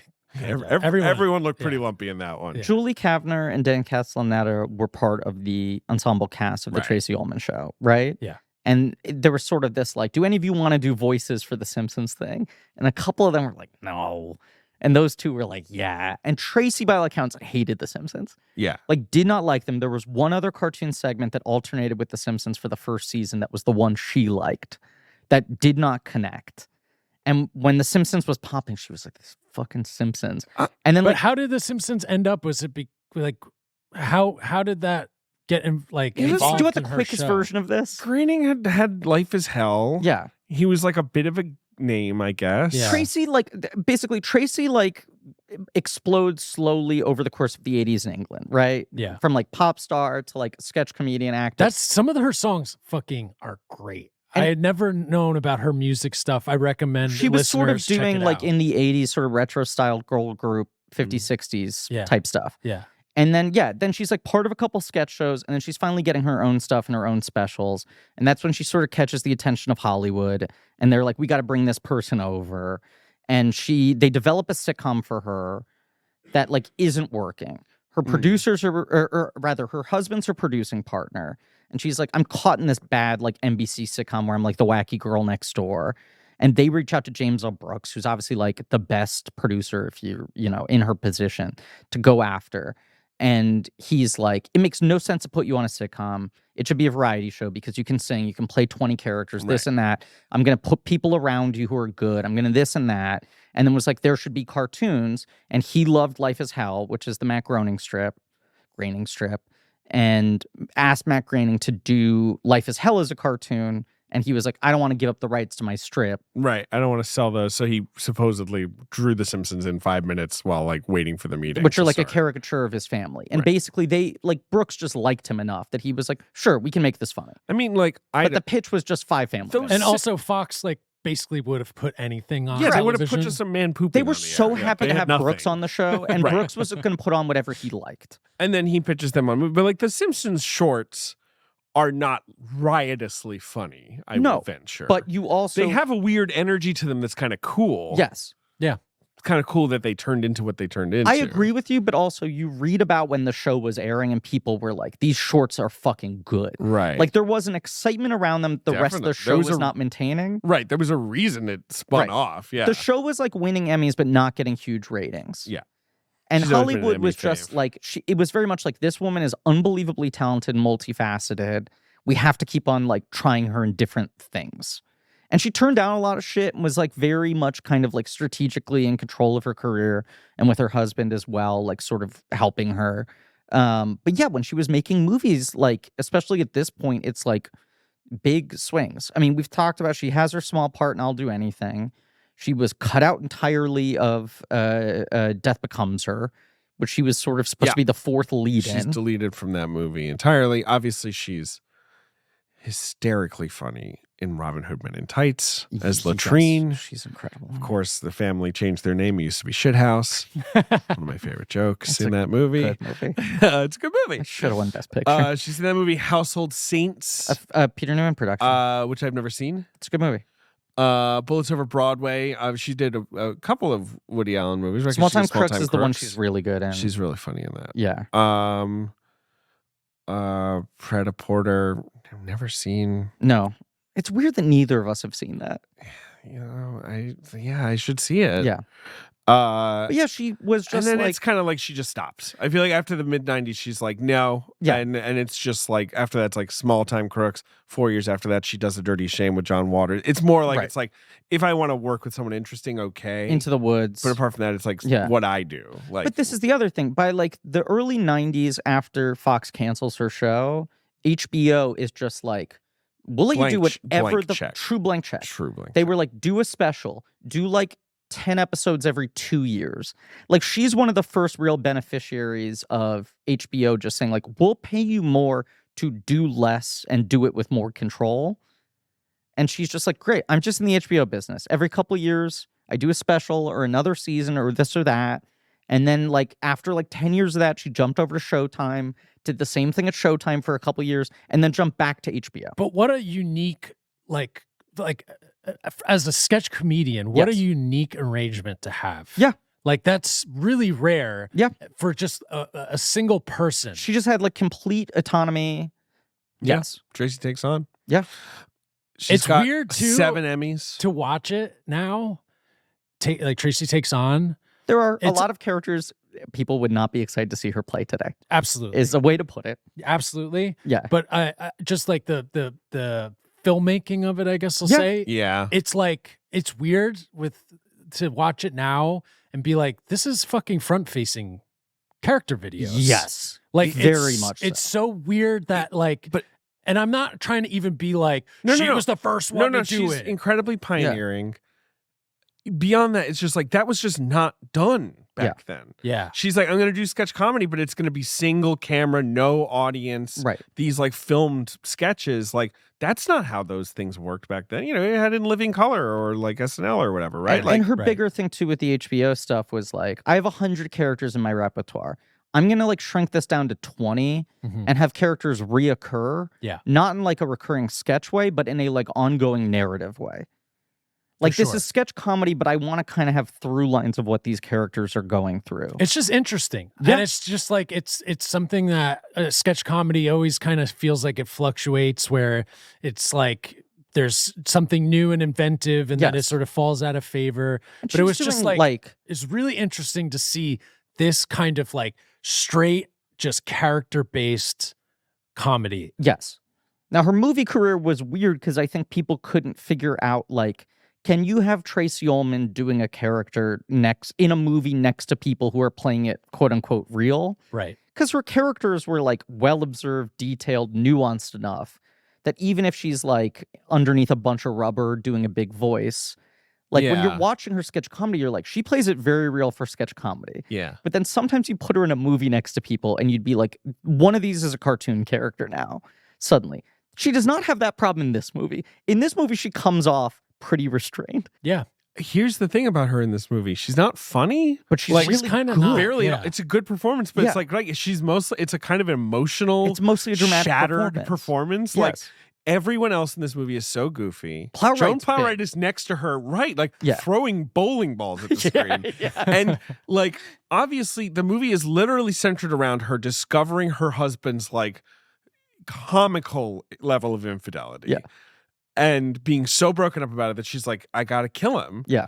But then everyone else around her are the ones who are like, let's do it. And she's like kind of sad about it. Keeps on feel second guessing the thing that unfortunately rings true, right? As like this, there's this one line that sort of justifies the murder plot. And because again, it is like, it feels almost extreme or jarring a little bit, where you're like, wow, you guys have really jumped to extreme versus maybe, I don't know, call him out on his infidelities. Right. Don't they say, why don't you get divorced? And she says, like, he'll never get divorced. He's Catholic. There's like one line about, I think it's like, I won't let him be with another woman. Right. But the mom says something to the effect of, like, Americans, they're always just killing each other. It's normal. It's normal in this country to do that. Yeah. And I just felt like, That's a wild moment because they have that conversation in a like trailer, right? Where she finally commits to like Tracy Ullman being like, let's do it, let's kill him. And then the camera pulls out and like there's this insane like wide shot, like slowly revealing of the trailer underneath a bridge with the whole New York City skyline. Well, that's because not New York City, the city skyline, that's the like, Coma skyline. They have that conversation in bed, and then the shot you're thinking of is the grandma goes and talks to some. Oh yes, I'm sorry. The first hitman she hires. Right. It's some like, I don't know, some friend of hers grandson. Yes. Who decides to do He's a the favor. one with the mask. Yeah, who wears the Abraham Lincoln mask and tries to hit him with a bat. Yeah, it tries to murder him via bat. Yeah. Which is, cheaper than a gun, which is what they say. But harder. But a lot harder. Yeah. Bat harder than gun?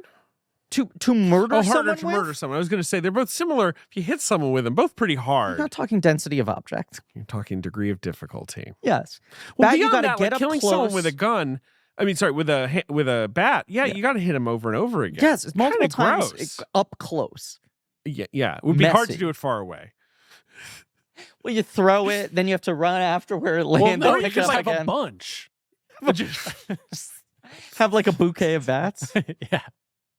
Or you can kind of Dalzium it, like have stretchy arms and kind of go bonk. It's embarrassing he didn't think to Dalzium his bats into arms. Anything would go in this movie if it tried it out. Man, imagine Larry Kasdan had done Street Fighter. I like those guys. Yeah. They're crazy.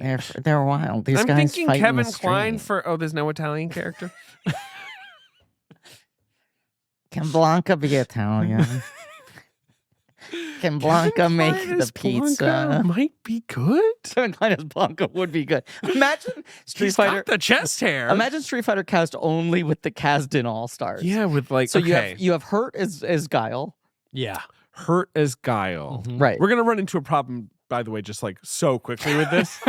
So let's have our fun and get out. I think I would put Costner as Guile. I think Costner is a real Guile. Then tell me who Hurt is. Well, we gotta I'm cast running him out well. of Americans. I'll tell you that much on this Street Fighter cast. Is Hurt playing Bison? Actually, you know what? That wouldn't be so bad. Now, of course, Bison is supposedly Thai or whatever, but let's just set that aside. Yeah. You sub in one Spider-Woman guy for the other. Yeah. Hurt has the gravitas there. Sure. Good. Sure. Gene Davis is camming. Eject. Okay, so moving right along in the plot, we'll just sort of say that the next sort of scenario in which they try to kill Joey is the mom. She tries to. She's very handy. Yes, she can fix everything in the building. She shows at one point her grandson how to solder. Yes. She tries to explode the car. Mm-hmm. I don't exactly know how. She has a hole. She's like, I put the fuse in the blah. I expected, And it almost seems like it's actually going to be not just Joey, but Tracy too. Yeah, she's in the car. There's a whole, yes. I'm going to drive with him today. No, you don't want to. Yeah. I can't remember why. She has a bunch of. It's a long scene. Yeah. There's a lot of scenes of Kline not getting it, including this one. Right. Yeah. Well, he's a self-obsessed guy, and he's not the smartest. Let's say also, this guy never gets it, but he can get it. He can and does. And he gets it several times a day. Yeah, clearly. But yeah, so he witnesses this, turns on the car, nothing happens. Though. Right. Okay. Yep. Okay, so now they're running out of ideas. What's the next thing to do? Well, it's to feed him 3 bottles of sleeping pills. Yep. 3 full bottles. Thinking, okay, this will poison him. Right. This must. They make a big sauce. It's a big sauce, which I think is their first mistake. Very spicy. Too much sauce. Yeah. They really needed to go down on the sauce. Oh, you're saying that the pills, the sauce are diluted. cut it too much. Yeah. I think so. But they make this giant pot of sleepy spaghetti to try to sleep him to death. You're not wrong. This movie, I will say, It's a lot of fun to talk about. At this point, the movie is, like you said, like the first hour we're kind of moving, or not even hour, but 45 minutes, we're kind of moving around. At this point, it's like we're in the house. Right. And he's got to go and he won't. Right. Nothing will kill this Once guy. they're making the sleepy sauce, it's like, okay. He eats tons of it. He loves it. He's like, best sauce you've ever made. And then he's like, my stomach hurts and I'm tired. Right. But he doesn't die. Right.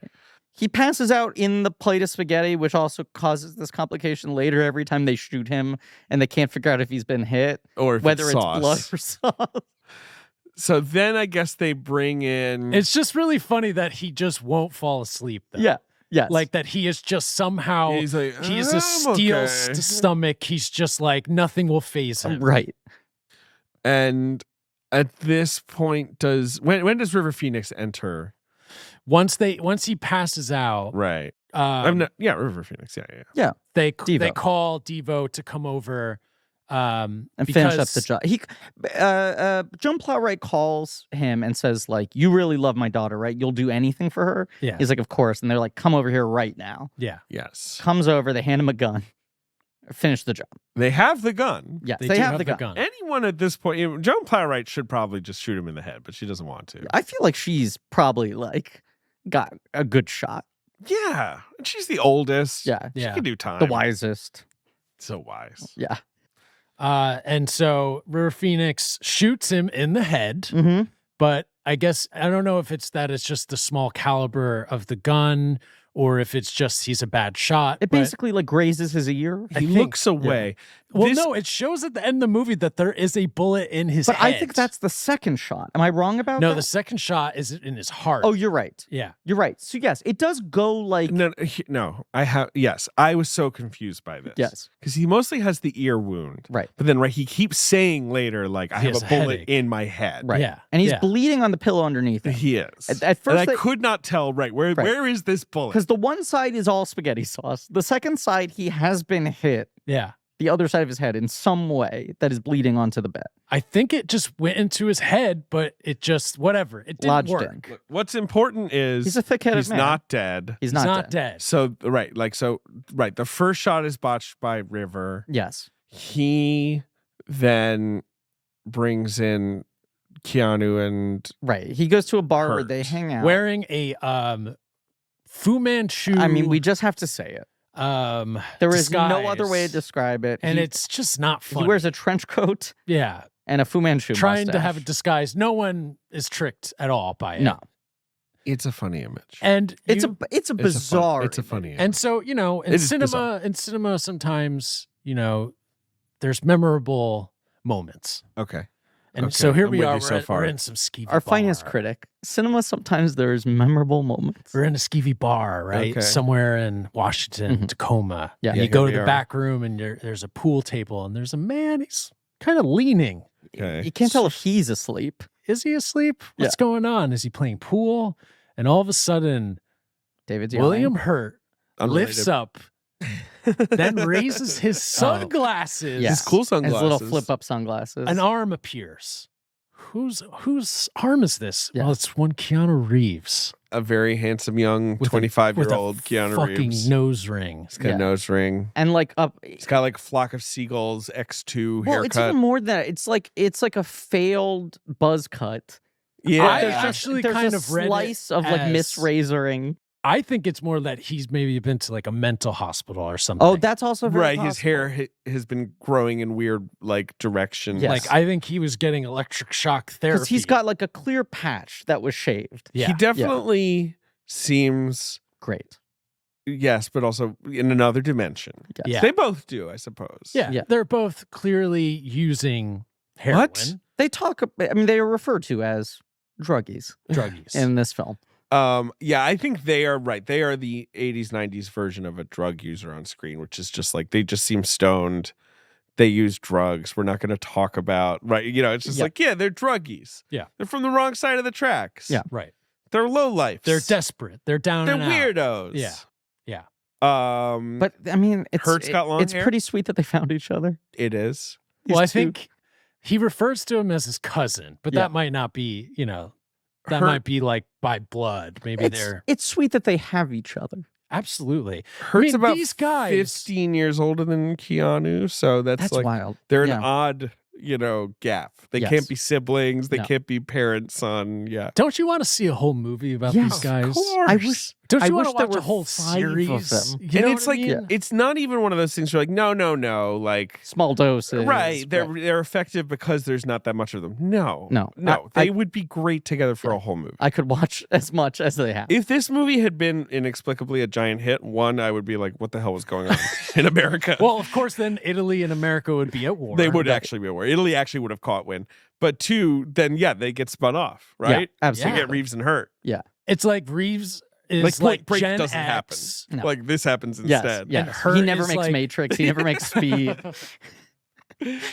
Gen X, yes. And then Hurt is kind of like this burnt out hippie. Yes. like and they're boomer just hippie, like degenerates out in America trying to make a buck or something. Yeah. They're offered $500 between them. They're originally offered $200. Right. I They think end up they getting want paid $8. $200. Right. That's their sort of nominal injury fee. Right. They don't get the full $5. Yeah. But they're gonna get $500 to murder a man. Right. Because Rivers' thing is like 200 and he's like 500. This is murder. You can't pay us 200 for murder. And he's like, the guy's basically got one foot in the door already. Right. I You already don't really get shot to take him. anything. You I just- already shot him. You're you just just gotta finishing the finish him job. off. Yeah. Right. And then they instead pay him only $200 because they did shoot him but didn't kill him. Yes, they're too cowardly, or Keanu is too cowardly to look. Yeah. Hurt shoots him in the chest but misses. Well, his of course, we get the fun gag, which is they're trying to remember where your heart is. Yeah. Because we all know your heart is on one damn side of your body. So we're on the left side. Another good gag is Keanu constantly forgetting the name of the guy they're there to shoot. Whenever they bring him up, he's really confused who Who? they're talking about. Yeah. The energy of this movie, It's it's bizarre. so heightened when Kline is awake. Yes. And then when he's out, it becomes this weird trade-off between their stoned thing, which is funny. Yes. And Tracy Ullman is just like crying. Right.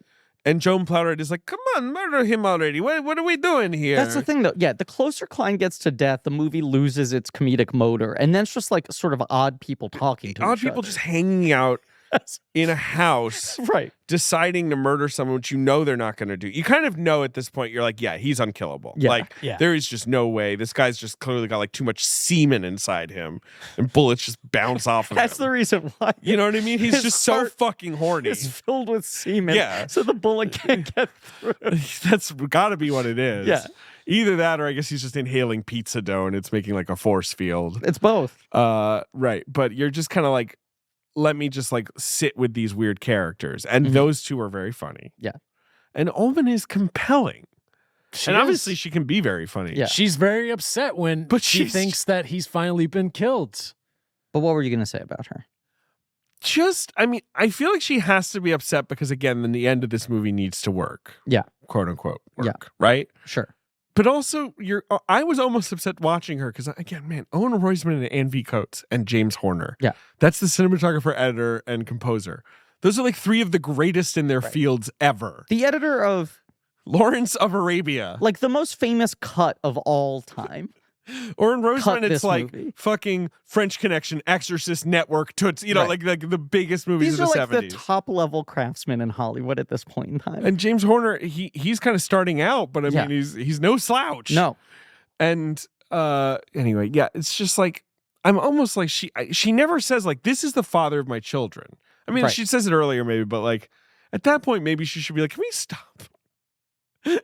But they're in too God is deep. intervening, Right. like Once they've basically given telling him- us not to do it. Once they've given him all of the sleeping pills, Yeah. though, she's in too deep. Yeah. That's I think their other thought is like if he wakes up, he will see what we tried to do to him. Yeah. And Plowright is just so bullheaded about like he must die. Yeah, She keeps on like talking Ullman out of her doubts. for sure. Right.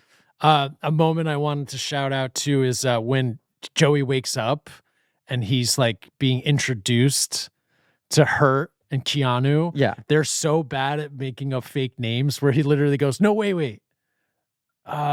Smith. A very Ben joke. Yeah. You love searching for a name and struggling to find it. That is something you like in multiple movies. I am now seeing these connections. I have no idea. Not objecting. It is funny. David, Yes. the number one thing your mom wants from you this holiday season is to call her. Okay. And you could give her a call, of course. You could. You could give her the thing she wanted. Right. The Telephone call. I just outlined that Hello. she wanted. Definitely the thing my mom wants the most. Sure. But you could plus it up a little bit. You could add something on top. Can I just drop the call and add whatever this is? Maybe that's probably what I'm going to do as well. All right. What is it? An Aura digital picture frame. Explain. It's the phone call of gifts. Okay. What is an Aura digital? Well, it's an frame? amazing way to stay in touch, David. Okay. Yeah, let's say you got a family member who lives far away from you. My mom does. That's true. When you miss them, you know, people talk about using pictures and videos to stay in touch, right? Yeah. Leafing through old photo albums, scrolling through your phone.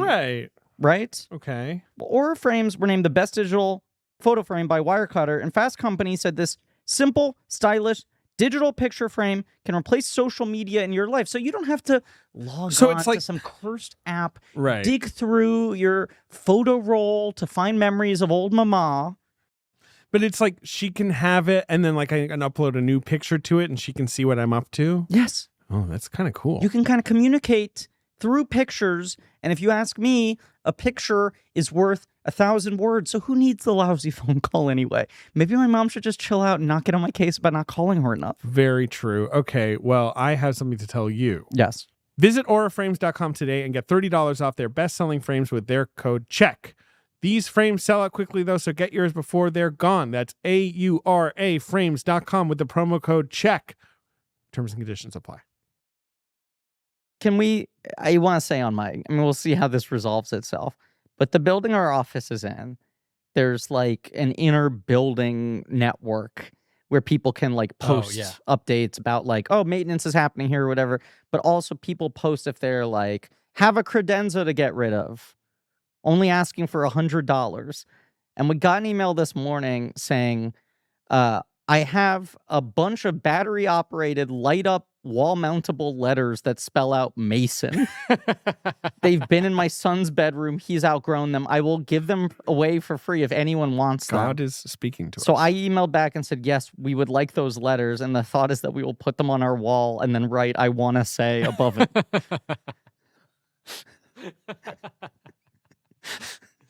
And it's going to always be funny. It's always going to be funny. I want to say Mason. I want to say Mason. Gurdon would fit right into this movie. Put him somewhere. Yeah. One of the cops. Yeah. I don't know. Yeah. He'd be good. He'd be great.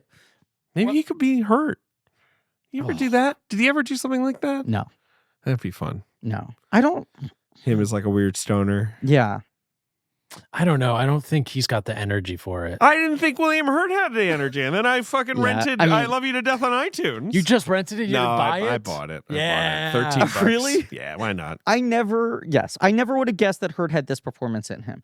And there are like later career, like he's obviously very funny in History of Violence.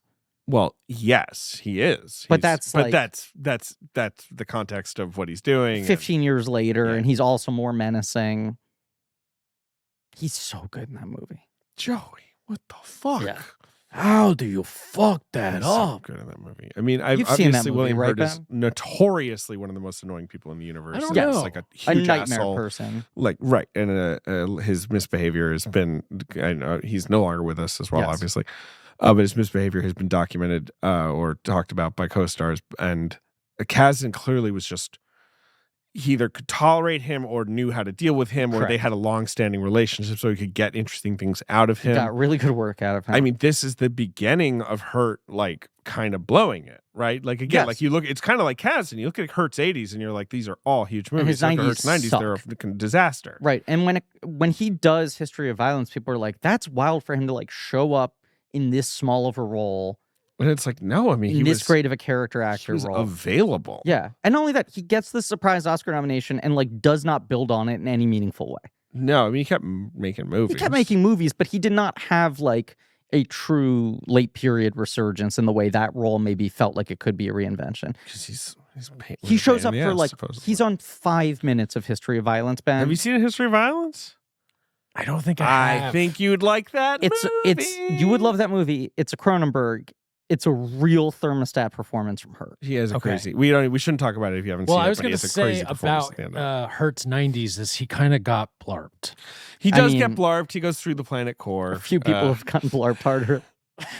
Yeah, he's maybe the most blarped.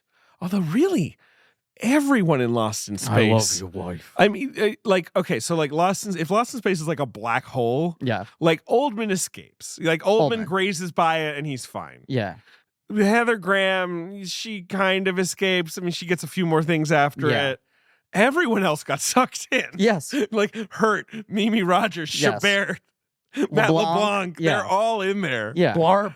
Blarp, I mean. Blarp has Blarp been in a film since Lost in Space? No, but I mean, there's a lot. I mean, if you Google Blarp. Blarp's one of those open Let him secret be guys Blarp. in Hollywood. Yeah. He did a fireplace video. That's all I'll say. I hear he has a new podcast on the Gas Network. Don't even know what that is, and I don't want to know. Okay, so anyway, we He should. wakes up. Yeah, He's been shot multiple times. He's been fully poisoned. like made up like a zombie now. Like Yes. they've given him like blue skin Yeah. and like rings around his eyes and like multiple like bloody He's been wounds. shot. He's like, been shot. He's Right. bleeding. Right. It's like And it's he's gone like, through him. My head hurts. My Yeah. stomach hurts. I don't know. I feel a little weird. Have you need to feed these men. Yes, You need right. to Why are give these him men some here? Why are you snacks being or such something. rude? Yeah. Right. Yeah. And well, how does he eventually reveal? Well, because there's the They go other to the bar. there's the other criminal Oh, who's right. getting arrested. Yeah, they Who's go that back guy? to the That's bar. a character actor. And he like spills on fucking Hurt and Reeves to get Right. a To lighter get sentencing. something. And so, right, then they get Tracy gets arrested. Right. the cops show up. They Right. know something's They've up. been told Sounds that like a an hit's been HBO taken special. out, and then like Tracy gets arrested. Kline comes out sleepwalking, and they're more confused. Right. Like, right. And there's a great scene Mm-hmm. where we're like, so no other actors going really large or big are allowed in this movie, right? No, Kline's in his hospital bag. Miriam Margolyes shows up again. No Italians are allowed, but Miriam Margolyes can show up as his mom, Yes. whose one parenting method is slapping him across the face, Beating the shit out of him. Yes, Yeah. like, and she correctly is like, "What's the matter with you? Yeah. You know, you disrespected your David, wife." I don't think she says it like that. I think she does very even-handed. Oh, what's the matter with you? But it's funny. She's very funny. She does not say what is the matter with you. that Just to even clarify. though he has just What is almost the been matter? he's almost been murdered, Yeah. and she's so mad at him. Because Victoria Jackson comes to visit him in the hospital. Yeah, yeah. She does. Yeah, Victoria Jackson. What do we think of her? I mean, look, I used to be a fan. Really? I always thought she was very funny on SNL. I would always be happy when she showed up and She's stuff. funny on SNL, I guess. Yeah. Yeah, she's got her thing. She's got the I high was- voice thing. I was I'm weird. into that thing Right. as a 90s SNL kid. Yeah. What's she up to these days? Because she's kind of Nothing an good. early crank, though. Yes, You know what I mean? She's still doing it all. But like Trump copied her. Like Yes. she was there being She's crazy going on for the years. fucking America First Network Right. or whatever and saying Okay. like dogs should be illegal. Whatever her like position is now. They're trying to make pajamas gay. They are? I think so. I don't know. There ought to be a law. And that's why I'm still blacklisted from Hollywood. That's the other thing. Where it's just like, Right. that's why I can't get work. And it's like, Victoria, it's been 20 years. Victoria. Who are we kidding here? Oh boy, but she's funny in this. I mean, She's funny in she's this. playing. I feel like she was often cast as the bimbo, right? Yeah. You know, Yeah. she's Her good classic at it. SNL sketch. I am not a bimbo. Right. Stood in opposition to. Right. You have the funny little montage of them all going through bookings and taking their mugshots. That's just Yeah. like good little character comedy of these like 8 different like jamokes we've met over the course of this movie, all having different responses to being on the line. Now, I don't think the real person went to jail. She went to jail She did. and she served a few years in jail. And got 4 out years. and they stayed together. then they stayed together. But in this movie, Kevin Kline's like, I don't want to press charges. And I was saying to Forky, I was like, at that point, I don't think you can kind of be just like, can we forget the whole, like, they've already, like, the I'm actually state not is mad now at her. pressing charges, Yeah. right? Like, you can't go around hiring for-hire killers and stuff. I forgive her. Like, the snowball's rolling down the hill, right? Yeah. I think as someone who knows a little bit about the law, I'm pretty sure that he can just kind of be like, let's forget it. Yeah. You're like, are you sure? She's my wife. That's his argument. I right? invoke let bygones be bygones. The judge is like, duly invoked. Remand this woman to 1, 2, 3 Pizza Town. 2, 3 pizza. And so at the end, everyone's reunited. William Hurt and Keanu are, very surprised that Joey has let them go. Keanu, I believe, says, "Who's Joey?"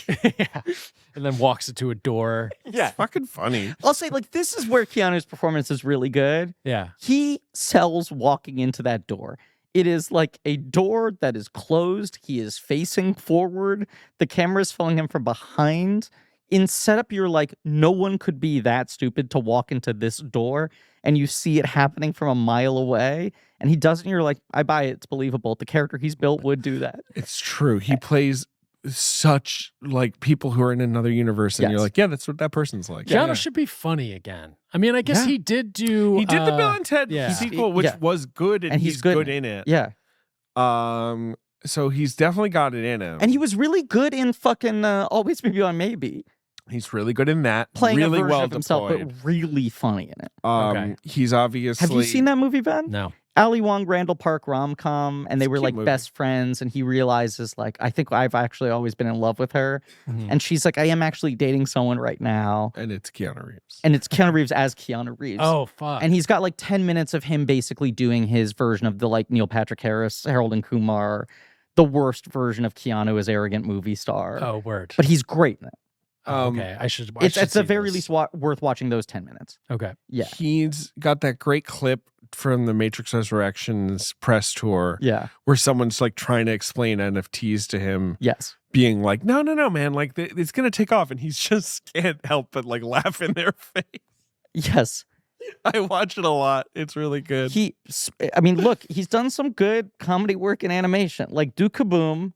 He's so fucking funny. As someone who's now seen that performance many, many times, incredibly good. He's really funny as Duke Kaboom. He's very funny in DC Super Pets as Batman. Oh, sure. Not a very large role. He is live action, but the only good part of the third SpongeBob movie, which otherwise is dog shit. Sure. But right? Haven't seen that. More live action comedy, please. I feel like, he was supposed to be in the fucking second Aziz Ansari movie to be permanently shut down. He was the star of a comedy that Aziz was directing with Keanu and Rogan. Oh. And it is now the second Aziz Ansari directorial project that will never be finished. Yeah, because the stuff he has, he's going to make a movie with Jonah Hill? Is he? I don't know. That doesn't seem like it's in production. Okay. So really it's just right now it's the John Wick spinoff. He's going to pop in on that one, Ballerina. And he's making a Constantine sequel. That's all he's got going right now. This is the one. Constantine sequel. I mean, believe me, I'm pro that. I'm pro as hell. Yeah. Yeah. But cool. Won't exactly be a deft on its feet like comedy. No, although it'd be funny if that's what they went for. Yeah, walks into doors as Constantine. Ben, final thoughts. Final thoughts. Well, I'll say. They get back together. They get back together. Yeah. They fuck in the janitor's closet. Yeah. That's another good moment. It's like she's harnessing his horniness, finally. That's another good moment when she's sort of checking to see if he died or not with the shot, and he starts talking to her, and then he tries to fuck her. Yeah. He he just points. And he's zonked out. He can't open his eyes. But he's still I'm down. This guy's unredeemably horny. Yeah, he is so irredeemably horny, rather. So horny. Final thoughts. 10 out of 10, normal movie? 10 out of 10, normal movie. No, I have, sorry to be, someone who's, into nostalgia, but this is a real comfort movie for me. And it still holds up. Mm-hmm. And I had a lot of fun talking about it. David's doing the pose from the poster. And I'm gonna go get some pizza. Oh, where are you gonna go? that place around the corner. Hey, maybe bleep out. I'm Maybe- horny. Maybe bleep it out, David. You said it wrong, so it doesn't matter. I didn't say it wrong. I think I said it right, but bleep it. Okay, maybe you said it right. Yeah. Throw You're 'em off going the- to We should start saying wrong things. You're going to our local pizza place, Papa John's. I'm going to Joey's place. I'm going to Ray's Pizza. Right? Yep. That'll scatter them. Yeah. Okay, I one guess there cute aren't any thing Rays too. anymore. Fewer and fewer these days. The real life couple. Mm. There's a picture in this article I sent to you. Yeah. That I'll have Marie post. They have in their home a bunch of clippings and movie posters and merchandise I from love this you to movie. death. Yeah. Good for them. That's funny that Own they it. love it. Own it. Right? Yeah. Why not? Yeah. You just rarely hear of that. Usually you hear of like, how dare they make this movie about us? We object. This is a terrible stereotype they're doing. Imagine like becoming new like couple friends with them, getting invited over for dinner, and they're like, oh, "You really like this movie?" And they go, "It's about us. I shot him. I shoot him 2 I times. they make a movie about us." Yeah, when you read the quotes of the husband in this article, I Yeah. can't help but just hear Kline's yeah. like reading. Do I forgive her? Yes, nothing happened to me. It's okay. Apparently, he owns a small piece of the movie, so they get some money. I kind of like. They that. gave him a slice. Yeah. They gave him a oh, Ben 5 comedy points. I don't know if he's getting tons of residuals, but some, right? Have a slice. Anyway, this was fun. Well, we got to play the box. And we got to play the We gotta box play office the box game. office Do game. you guys Mhm. have any final thoughts? I give it 5 of these. Yeah.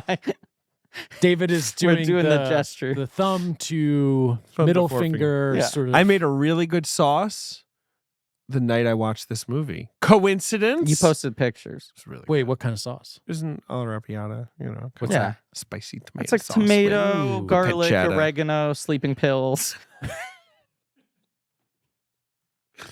1 bottle or 2 bottles Yeah. to your taste. Yeah. I think. to taste. To Yeah, taste. right. To See, taste. I think Griffin, you've hit on something though with sleepy pasta. Sleepy pasta. I really think that like, what's the popular sleeping pill?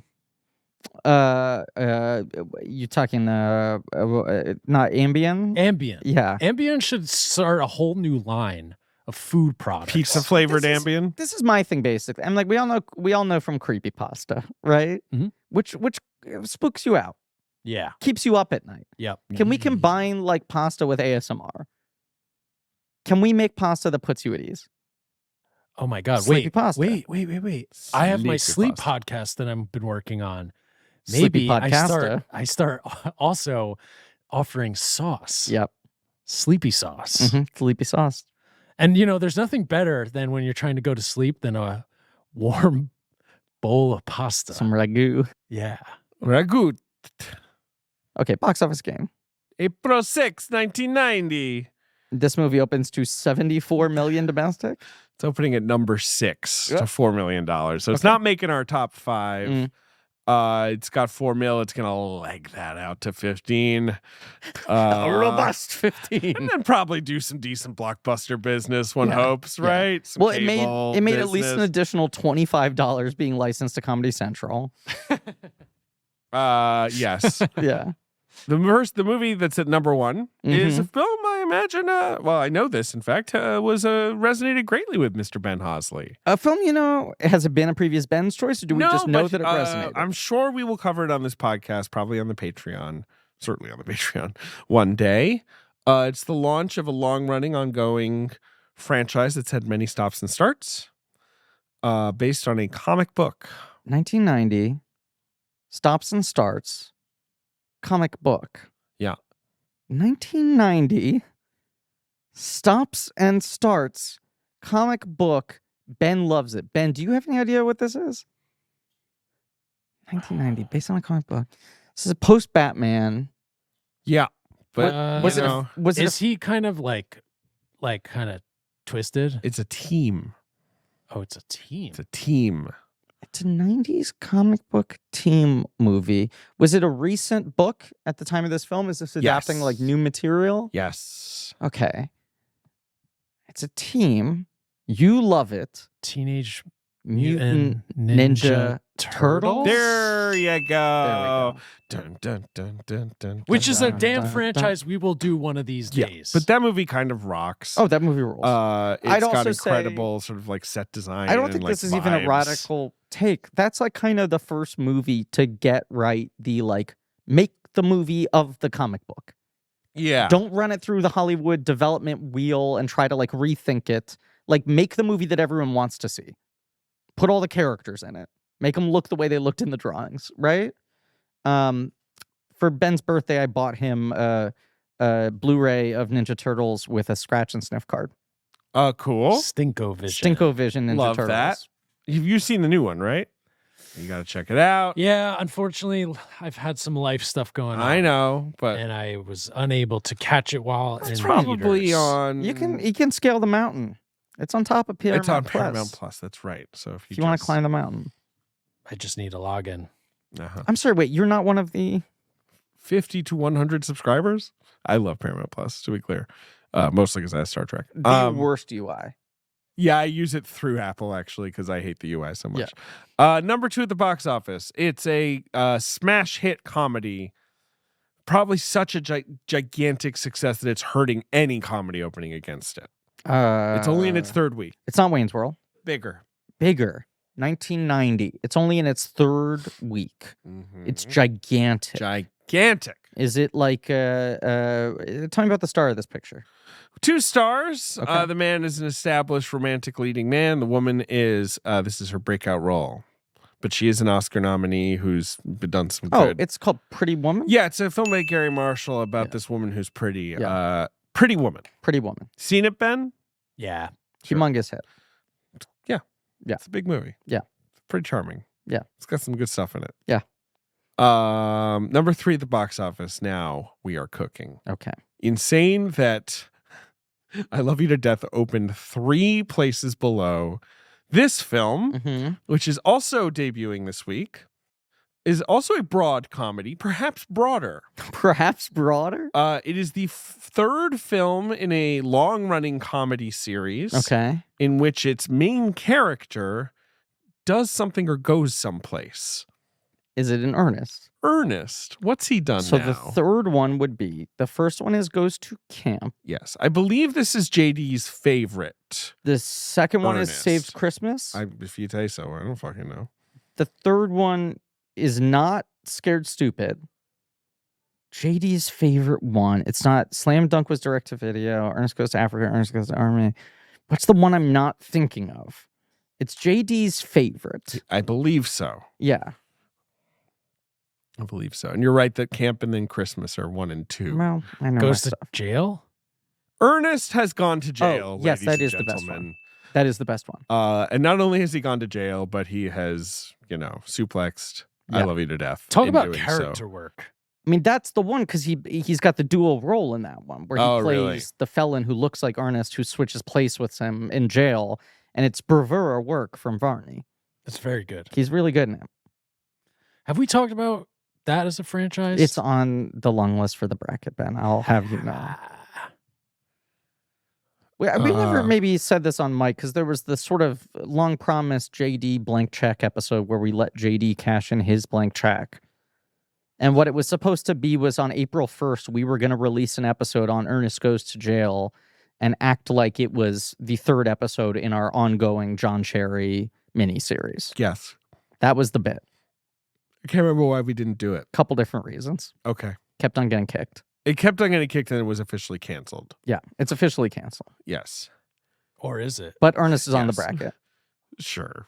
I guess. Ernest goes to March Madness?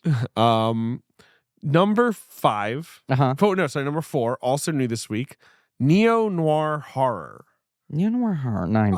If you've heard of this movie, I will be stunned. I don't know it myself. It's called The Dark Creeping. Honestly, a solid guess. This Thank film stars Lou Diamond Phillips and Michael T. Williamson. It's This directed by movie. Robert Resnickov. I can't remember why. Oh, because this movie foiled me on fucking Box Office Game. It was a movie I never had heard of. And now I've heard of it once and I've already forgotten the title. What's it called? The film is called The First Power. Yes. Yes. I don't really know much else. I just know that I didn't know it. Number 5 at the box office is a thrilling action drama, Okay. geopolitical, based on a bestseller. Based on it's not Pelican Brief? No. That wasn't a bad guess? No, solid guess. Okay. But not that. Is it a Crichton? No. But is it that kind of name? Yes, but it's neither Crichton nor Clancy. Nor Grisham? Nor Grisham. Oh, sorry, it is Clancy. It is I Clancy. fucked up. It's Clancy. You I meant to say neither. I meant to say Grisham. Fucker. Is it a Jack Ryan? Yes.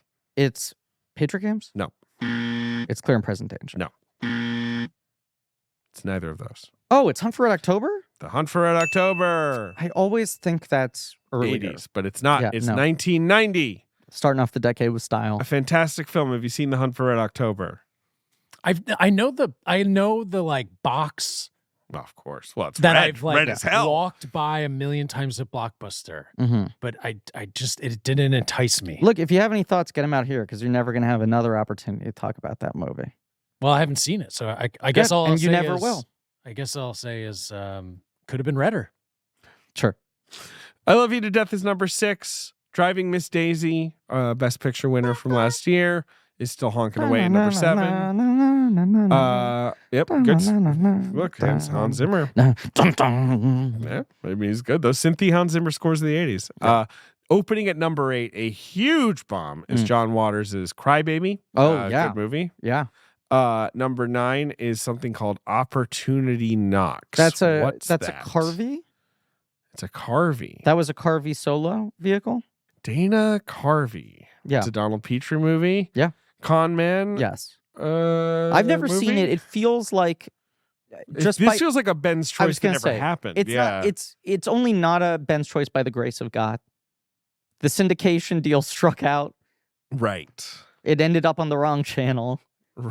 It should have been a Ben's choice. Right. It was on Spike TV for some reason. Yeah. There's also another Dana solo movie called Clean Slate where he's got like short-term memory loss. Never heard of these fucking. The Yeah. bit is he can't remember anything. Yeah, I've at least seen with Valeria Golino. I've seen this poster. Yeah, I remember my parents always telling me that they thought Opportunity Knocks was good.